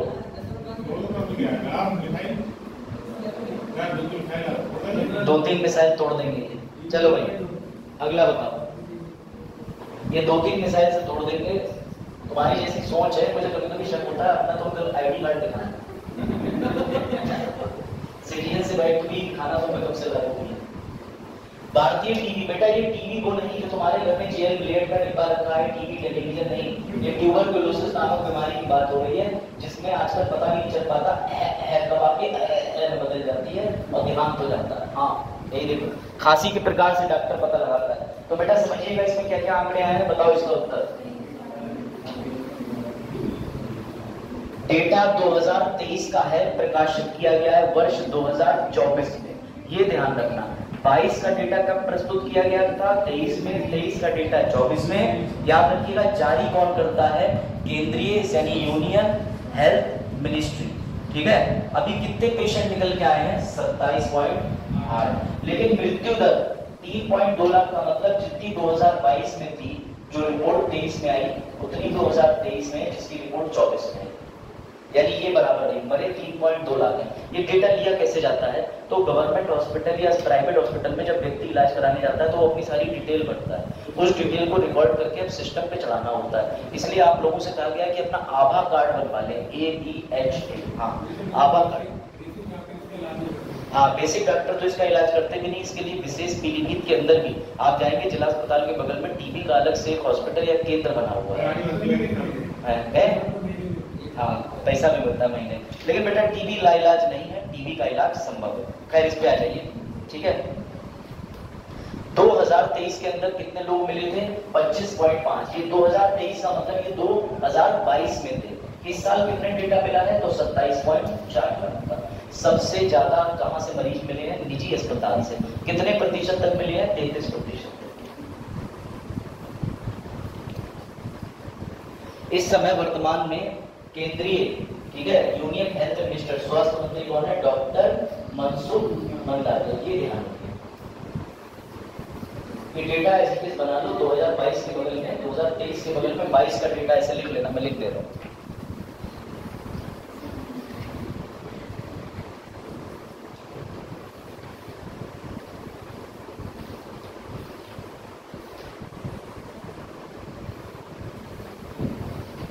लिख लेना, इसको याद रखना। ये सवाल पीसीएस में मिलेगा नहीं मुझे, ऐसे सवाल पीसीएस ना बैंक में बहुत देता, यूपीएससी में नहीं, वो दिन गए। यूपीएससी ऐसे सवाल नहीं देता है। कर लिया नोट? क्या वो नोट तो कर रहे ना दोनों लोग? चलो अब आ गया। ये ध्यान रखिएगा कि मरने वालों की संख्या कितनी है, तो 3.2 लाख 2022 में भी, जिसकी रिपोर्ट 23 में आई, 23 में भी, जिसकी रिपोर्ट 2024 में आई। याद रखिएगा इस बीमारी को ट्यूबरकुलोसिस कहा जाता है। इसके लिए एक बैक्टीरिया जिम्मेदार होता है, उसका नाम क्या है? माइकोबैक्टीरिया। माइकोबैक्टीरिया ये बैक्टीरिया कहाँ पे अटैक करता है? लंग्स में, लेकिन सिर्फ फेफड़ों में नहीं, टीबी किसी और अंग में भी हो सकती है।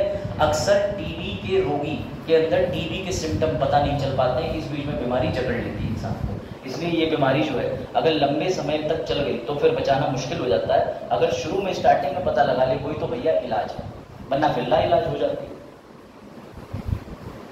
ठीक है, इसका प्रभाव किडनी, बैकबोन, यहाँ तक कि दिमाग पर भी देखने को मिलता है। वजाहत टाइम से इलाज करना।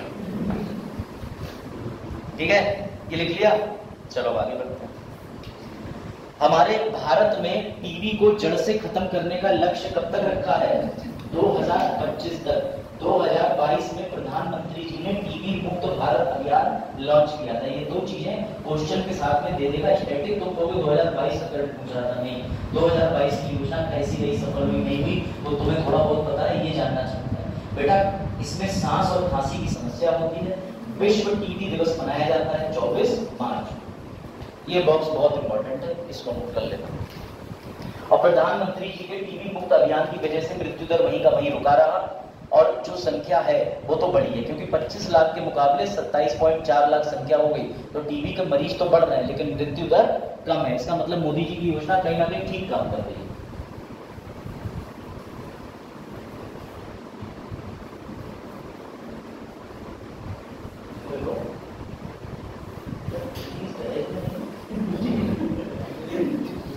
बेटा टीवी नोट करते करते कुछ और मत नोट कर लेना।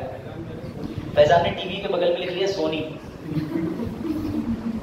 तो क्या देगा लांसी पे ना सोनी लिखो बेटी। चलो बेटा आ जाओ इधर, ये इंपॉर्टेंट है, बताइए। चलो तुम्हारी थोड़ी एशियंट रिवाइज करा दो मैं एक मिनट। हाल ही में किस राज्य में कल्याणी के बेटा चालुक्य के 3 वंश थे? 3 वातापी थे, कल्याणी थे, इसके अलावा एक और थे, मुझे तो बताओ।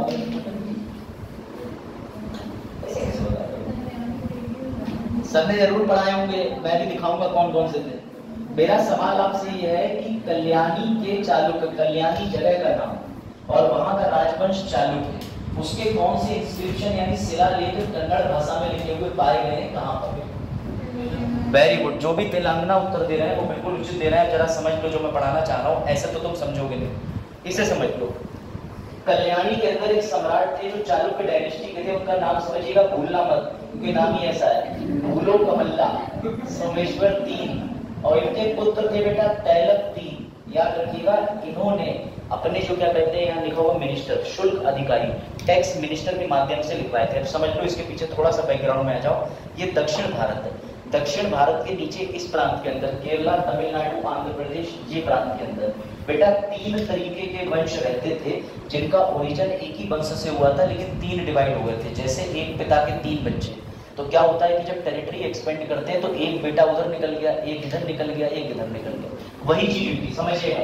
इसके अंदर 3 देखने को मिलेंगे, एक वेंगी, कल्याणी, वातापी। कौन कौन से 3 की बात कर रहे हैं? वेंगी, कल्याणी, वातापी। समझते चलना। इसमें से शिलालेख किसके मिले हैं बेटा? कल्याणी वाले के। किसके मिले हैं? कल्याणी के। अब समझो ये है क्या, तो इनमें से 500 से 1200 शताब्दी के आसपास में ये जो नदी के इलाके हैं, कृष्णा नदी, तुंगभद्रा नदी, इन नदी के इलाकों के पास में ये साम्राज्य विकसित हुए थे। अब इनमें आपको एक चीज और याद रखनी है बेटा, ये वाला डायग्राम ये, कि वातापी वाले से कल्याणी बना था और वेंगी बना था।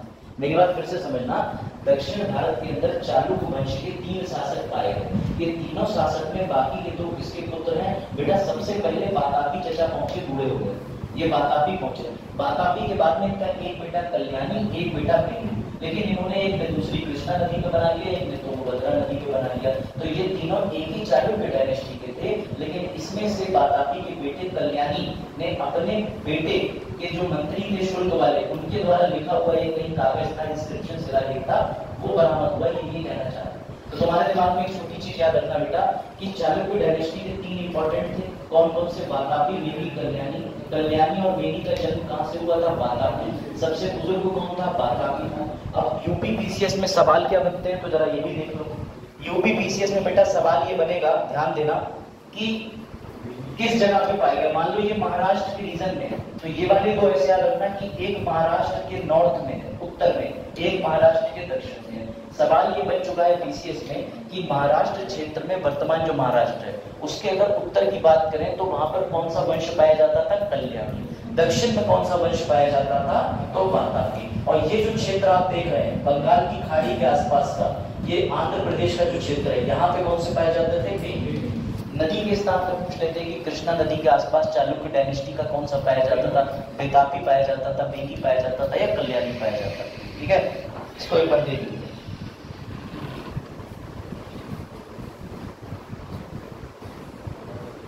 ठीक है, नीचे के 3 राजवंश थे। आज की डेट में महाराष्ट्र की तरफ 2 है और बेटा एक आंध्र प्रदेश की तरफ है। आंध्र प्रदेश वालों, ठीक है, तो बंदे हो गए, बैगन मान लेना तो रहेंगे।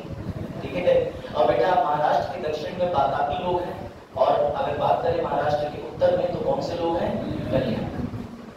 तो ऐसे ध्यान रखना, ये एक ही वंश से निकले हैं। इसमें से पुराना कौन सा है? वातापी, उससे निकला है कल्याणी, उससे निकला है वेदी। नदियों के स्थान में प्रश्न पूछ लेता है कई बार पीसीएस कि कृष्णा नदी के पास में चालुक्य वंश के कौन से संस्थापक रहते थे या कौन से उनके वंश रहते थे? तो बेटा वेदी रहते थे। ऐसे ही तुंगभद्रा नदी के पास में वातापी रहते थे। ठीक है, और फिर मानस खेत के पास में कल्याणी रहते थे। खैर छोड़ो, जब रिवीजन कराऊंगा तो और डिटेल में बता दूंगा क्या हुआ। क्या देंगे? चलो वो अच्छा डाल देंगे, तो मीटिंग चला रहा हूं। देखो बेटा, नोबेल पुरस्कार विजेता डैनियल कॉपन का निधन, ठीक है, हो गया। इस फील्ड में 2002 में नोबेल पुरस्कार प्रदान किया गया था। ये बड़ा अच्छा क्वेश्चन है। चलो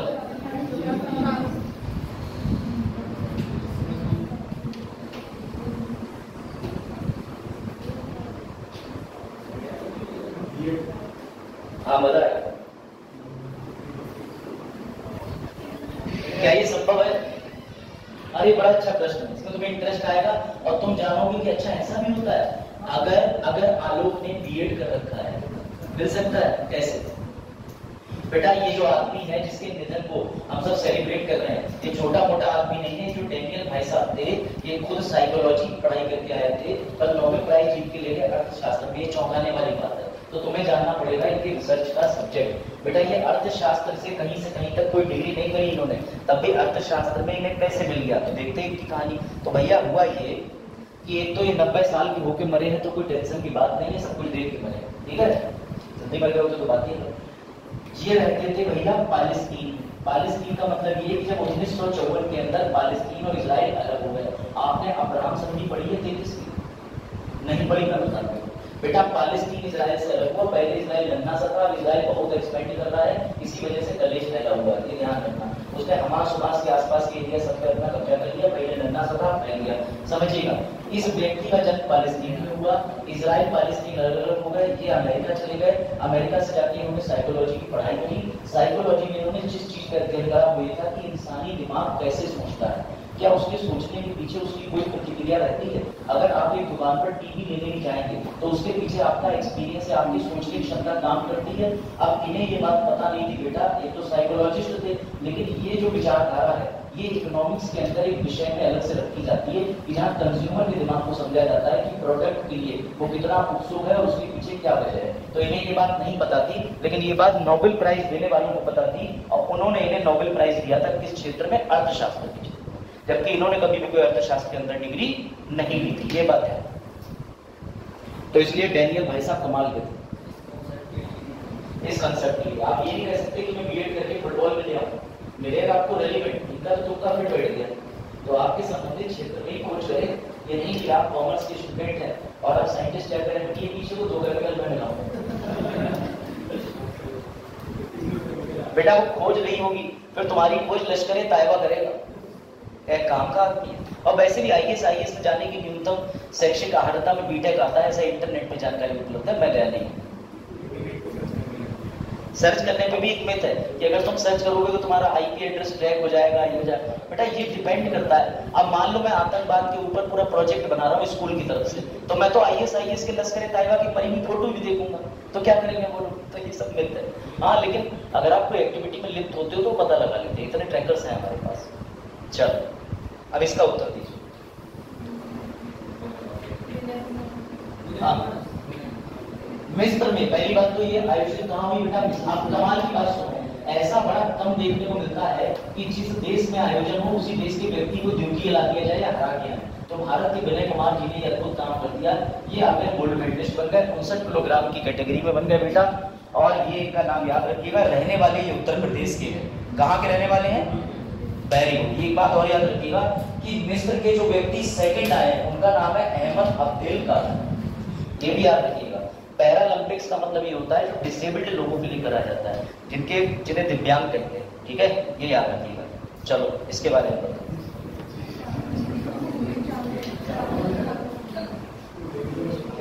तभी तो मैं कह रहा हूँ कि आप भी देखिए किसी का उत्तर क्यों ना आ जाएगा। बेटा इसका उत्तर चावल ही है। बात ये है कि ये मुश्क बुज्जी जो चावल है ये जम्मू कश्मीर में सिर्फ पैदा किया जाता है, सुगंध के लिए बेहतरीन जाना जाता है, इसे जम्मू कश्मीर में GI टैग मिला है। लेकिन इसके साथ एक प्रॉब्लम हो गई है बेटा, प्रॉब्लम इसके साथ ये हो गई है कि इसमें एक रोग लगना शुरू हो गया है, उस बीमारी का नाम है चावल ब्लास्ट रोग, जिसके चलते ये विलुप्त होने की कगार पे आ गया है। तो इस चावल को बचाए जाने के लिए मुहिम चलाई जा रही है। याद रखिएगा 2023 में जम्मू कश्मीर के अनंतनाग जिले में इसको GI टैग मिला था। इसका क्षेत्र कहाँ है? कश्मीर का हिमालय क्षेत्र, जहाँ इसको उगाया जाता है। ये सवाल UPSC लेवल के अंदर पूछा जा सकता है। UPSC वन लाइनर सवाल एनवायरमेंट में साइंस टैग में पूछ लेगा, नाम पूछ लेगा। ये ऐसे सोना नई प्रजाति क्या है, ठीक है, या सोनालिका है, 36 गेहूं की प्रजाति इसे पूछ लेता है। तो इस तरीके की प्रजातियों के बारे में बेटा पूछ लेता है। ये स्वदेशी चावल की किस्में के बाहर से नहीं लाए, इसमें सुगंध बहुत ज्यादा होती है। हाँ, इसका नाम क्या है? मुश्क बुज्जी, मुश्क बुज्जी चावल। कहाँ पाया जाता है? जम्मू कश्मीर। अब जम्मू कश्मीर जाओ तो चावल का एक थैला ले आना, खा के देखना कैसा होता है। चले जाओ फिल्म तो भी प्रदान करे, है ना, मैं साइंटिस्ट रिसर्च करता हूँ, चावल को बचाने की मुहिम चला रही है। कौन सी सरकार की आपकी? सही कह रहा है।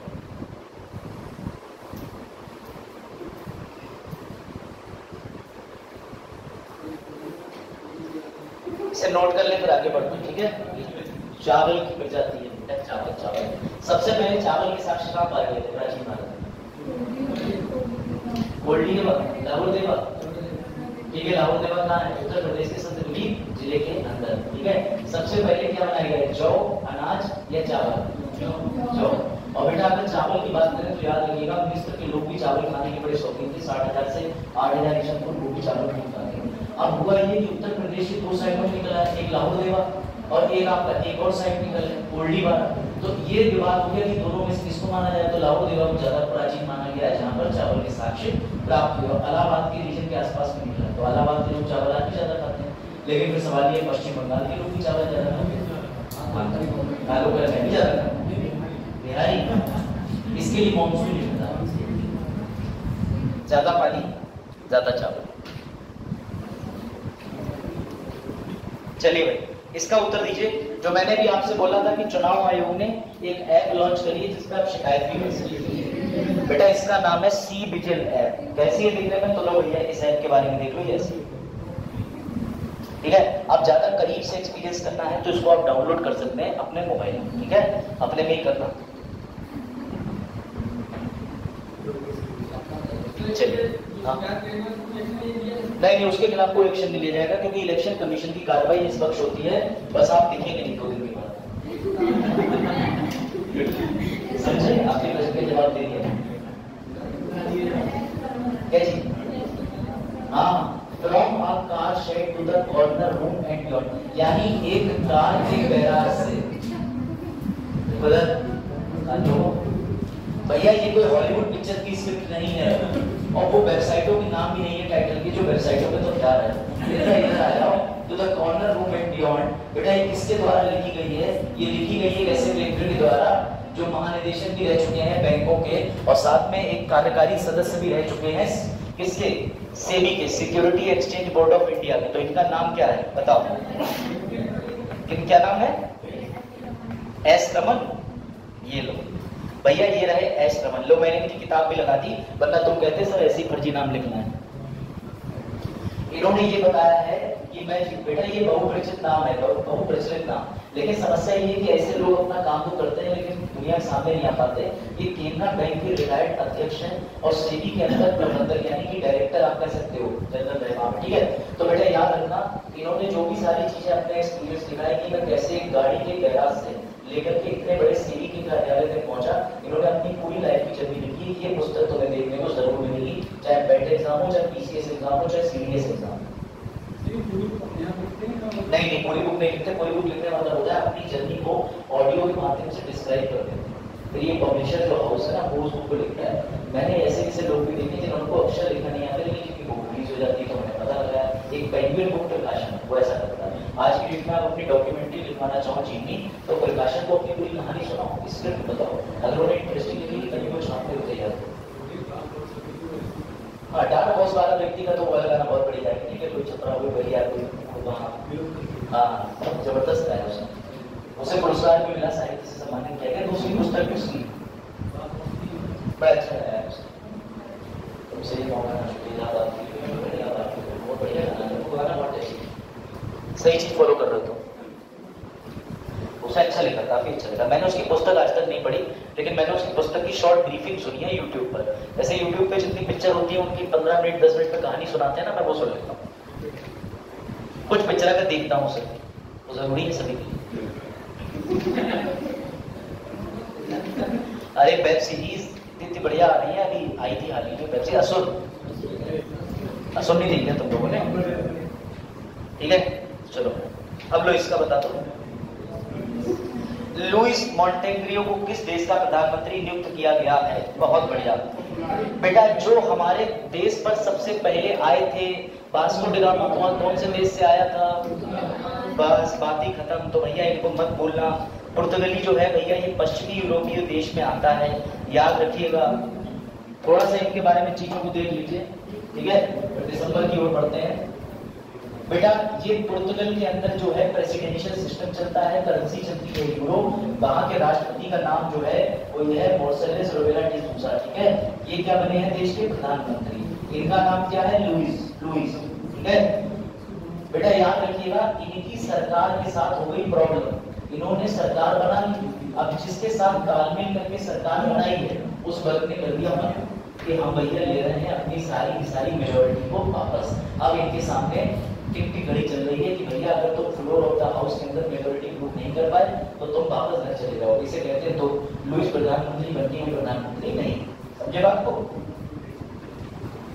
याद रखिएगा 2015 से यहाँ पे जो व्यक्ति था एंटोनियो कास्ट्रो, इन्होंने उसको हराया था लेकिन हराने का कोई फायदा नहीं।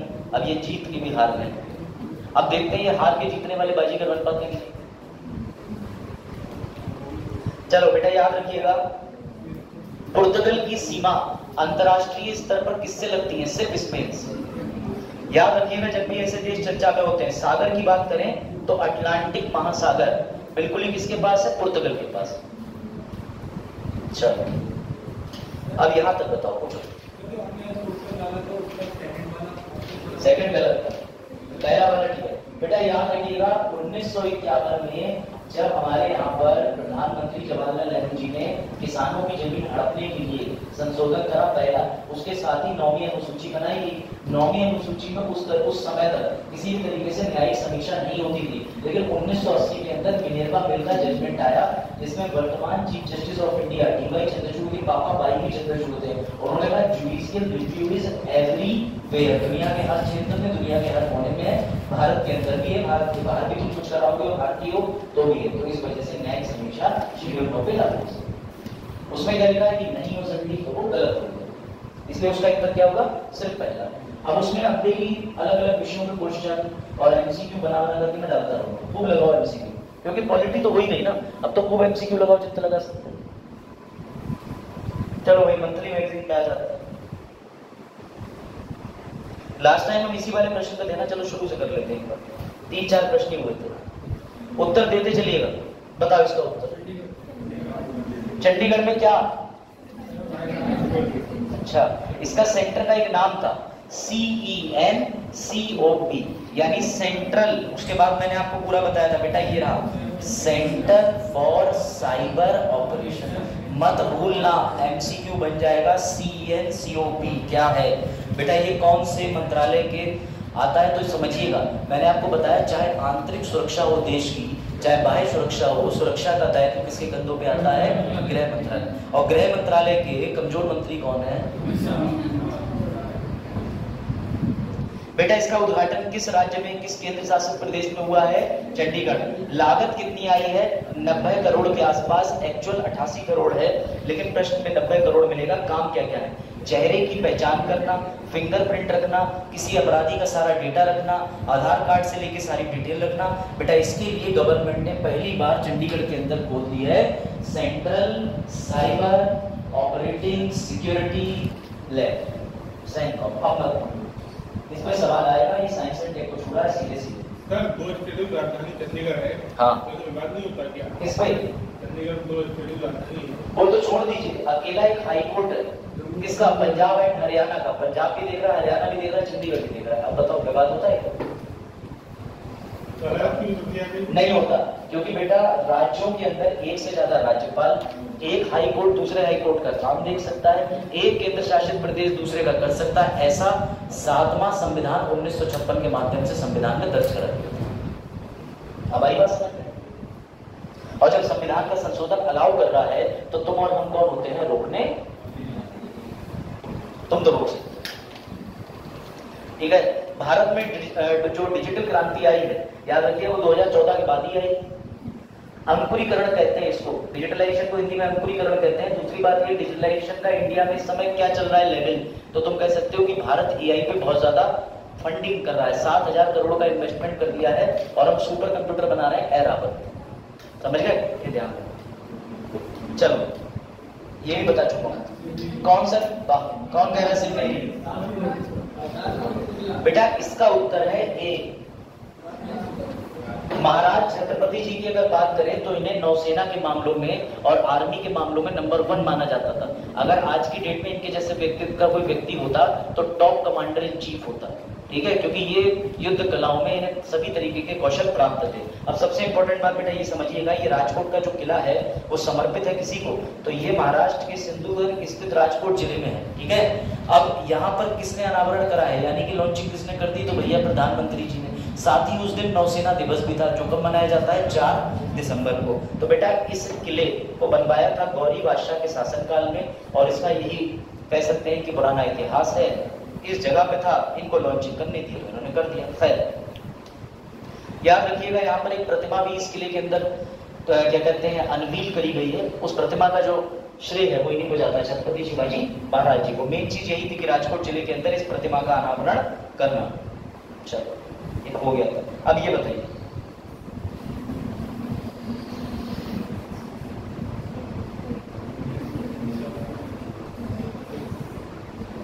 कौन सा आतंकी संगठन है?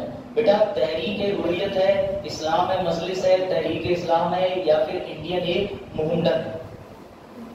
चलो बताइए भाई, मुस्लिम बच्चे बताएंगे कि तहरीक का मतलब क्या होता है, हुर्रियत का मतलब क्या होता है। इसका उत्तर सीखिए, मैं बताऊंगा। तहरीक का मतलब बताएं। तहरीक तहरीक तहरीक तहरीक, तो मैं बताऊंगा, बताना गलत बता रहा हूँ, सही बता रहा हूँ। हाँ नहीं भैया, ये वो वाला मजलिस मजलिस नहीं है, इस्लाम। अच्छा ठीक। और बेटा याद रखिएगा, तहरीक का मतलब होता है मोटिवेशन, हुर्रियत का मतलब क्रांति, लिबर्टी होता है। तो मोटिवेशन फॉर लिबर्टी नाम की एक संस्था है, इसको बोलते हैं तहरीक-ए-हुर्रियत। ये जम्मू एंड कश्मीर के अंदर, याद रखिएगा, इसको घोषित कर दिया गया है अवैध। ये घोषित करने का काम कौन करता है? तो समझिएगा, ये काम जो करता है वो सेंटर करता है। Very good. सेंटर के अंदर कौन करता है? गृह मंत्रालय। बेटा कौन से अधिनियम के तहत? अनलॉफुल एक्टिविटी प्रिवेंशन एक्ट, मैं बताता हूं क्या है। धारा 3 बेटा इसे होता है अनलॉफुल, यानी इस तरीके की एक्टिविटी, विधि विरुद्ध, ठीक है, प्रिवेंशन रोकथाम, अनलॉफुल गतिविधि, विधि विरुद्ध गतिविधियां रोकथाम अधिनियम 1967 धारा 3 के तहत किसी संस्था को केंद्र घोषित कर सकता है आतंकी संगठन। जम्मू एंड कश्मीर के अंदर किसे घोषित करा है? तो भैया हुर्रियत, ये तहरीक है हुर्रियत को, आता है समझ में? इसका तहरीक का मतलब होता है मोटिवेशन और हुर्रियत का मतलब होता है लिबर्टी, लिबर्टी, लिबर्टी, ठीक है। और कुछ बड़े आगे क्या हुआ? अब कलीम कह रहा मेरा धर्म खतरे हो। चलो देखो बेटा, इसको किसने घोषित करा है? गृह मंत्रालय। मेरी बात ध्यान से समझिएगा, ये रहा, ये यहाँ पर गलत लिखा है, ये यूएपीए होगा, यूएपीए, ठीक है, यूएपीए होता है, यूपीपीए कुछ नहीं होता, फिर यूपीए सरकार चली जाती है। तो बेटा ये विधि विरुद्ध जो है, ठीक है, 1967 की धारा 3 के तहत किया जाता है। किसने करा है? गृह मंत्रालय। जम्मू कश्मीर में अलगाववाद की घटनाएं बढ़ गई थी तो इन संस्थाओं को कर दिया गया। याद रखिएगा, आंतरिक सुरक्षा की जिम्मेदारी भारत के अंदर कौन लेता है?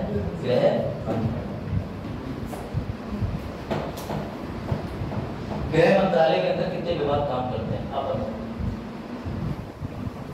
गृह मंत्रालय के 6 विभागों पर नियंत्रण रखा है, ये बताओ। पहला तो उत्तर आएगा ना 6। ईडी, सीबीआई, गलत।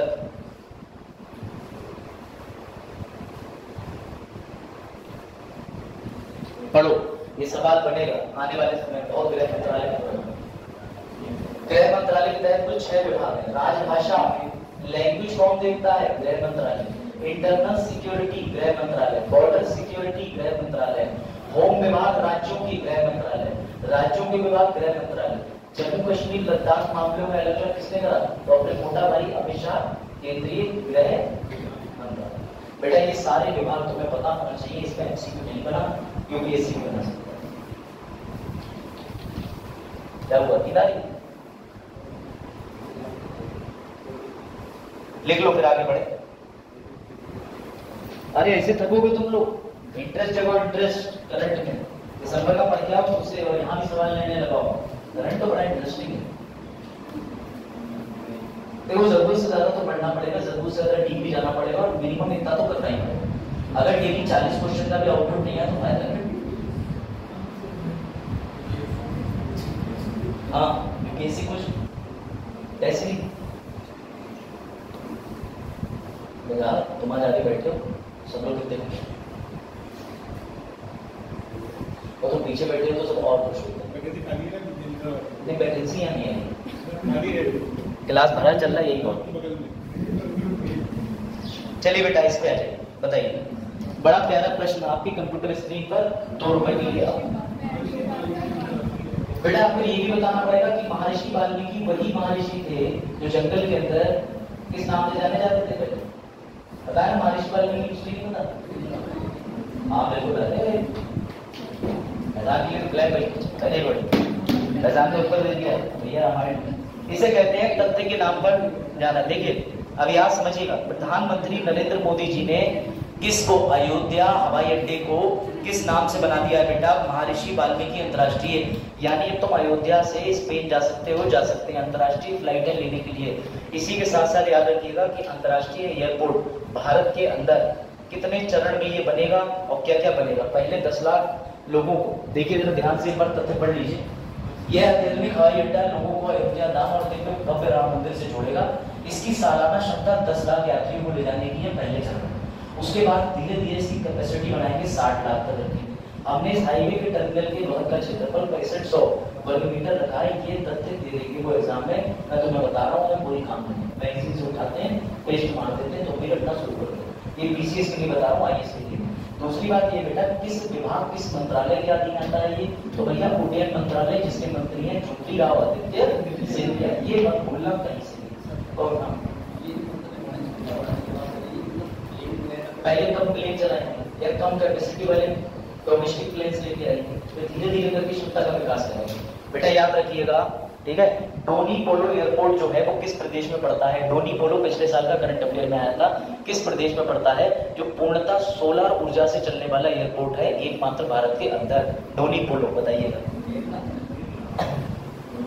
नहीं, ईस्टर्न की तरफ जाओ, ईस्टर्न पूर्व की तरफ जाओ, पूर्व की तरफ अरुणाचल प्रदेश एक ही बना है, डोनी पोलो बना था, उसका भी अनावरण हुआ, पिछले साल की करंट अफेयर भी याद आ जाती है। चलो देखो बेटा, दिसंबर 2023 में केंद्रीय, ये बड़ा अच्छा प्रश्न, बड़ा अच्छा, ये बताइए जरा, डेयरी क्या लिखा है? Cooperative dairy federation of India NCDFI का मुख्यालय कहाँ पर है? हाँ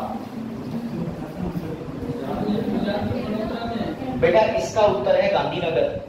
बताओ, ये रहा, ये समझिए। सबसे बड़ी बात ये है, यहाँ पर जितने लोग बैठे हैं, ये बताइए वर्गीस कुरियन जी को जानते हो? कौन थे वर्गीस कुरियन? सफेद क्रांति के जनक। एम स्वामीनाथन जी कौन थे, जो पीछे मर गए हैं अभी, उनका मतलब देहांत हुआ है। हरित क्रांति के जनक। बेटा, जिस जगह पर सफेद क्रांति लाई गई थी वर्गीस कुरियन जी के द्वारा, उसी गांव के उसी जिले में, बेटा ये बासी गांव है, आनंद जिला है, हाँ नाम बासी है इसका। तो ये बेटा ध्यान रखिएगा, जिस वासी गांव के आनंद जिले के गांधीनगर डिस्ट्रिक्ट के अंदर ये पूरा पड़ता है बेटा, उस डिस्ट्रिक्ट से ही हम क्या करने वाले हैं? कोऑपरेटिव डेयरी की शुरुआत कर रहे हैं। तो ये किसको समर्पित होगा? ये वर्गीस कुरियन जी को समर्पित होगा। सरकार इसमें 32 करोड़ रुपए का खर्चा कर रही है। इसकी जो बिल्डिंग बनाई जाएगी वो कार्बन उत्सर्जन ना करे, तो एकमात्र ग्रीन बिल्डिंग बनाई जाएगी जो 100% ग्रीन बिल्डिंग हो। ये कोऑपरेटिव डेयरी की अगर बात करें तो याद रखिएगा, ये इस वजह से करा गया कि डेयरी जो भी है पूरे गुजरात सेक्टर के अंदर, अब तो पूरे नेशनल लेवल पे इनका रेगुलेशन, नियम कि मशीनें कौन सी लगानी है, FCCI का लाइसेंस कैसे मिलेगा, कितना बेचना है, कितने जानवरों को लेना है, कौन सी नस्ल आनी है, इस पर रेगुलेशन। अब आई बात समझ, ये भी किसके अधीन आता है बेटा? तो याद रखिएगा, इसके लिए मंत्री कौन से? हमारे डॉक्टर मंगल राय, क्यों? जो कि NCDFI के अध्यक्ष हैं, और ये जाएगा स्वास्थ्य मंत्रालय के अंदर, जिसके अभी कौन बताए थे? चलो ये और बताओ, फिर तुम्हें रिहाई नहीं।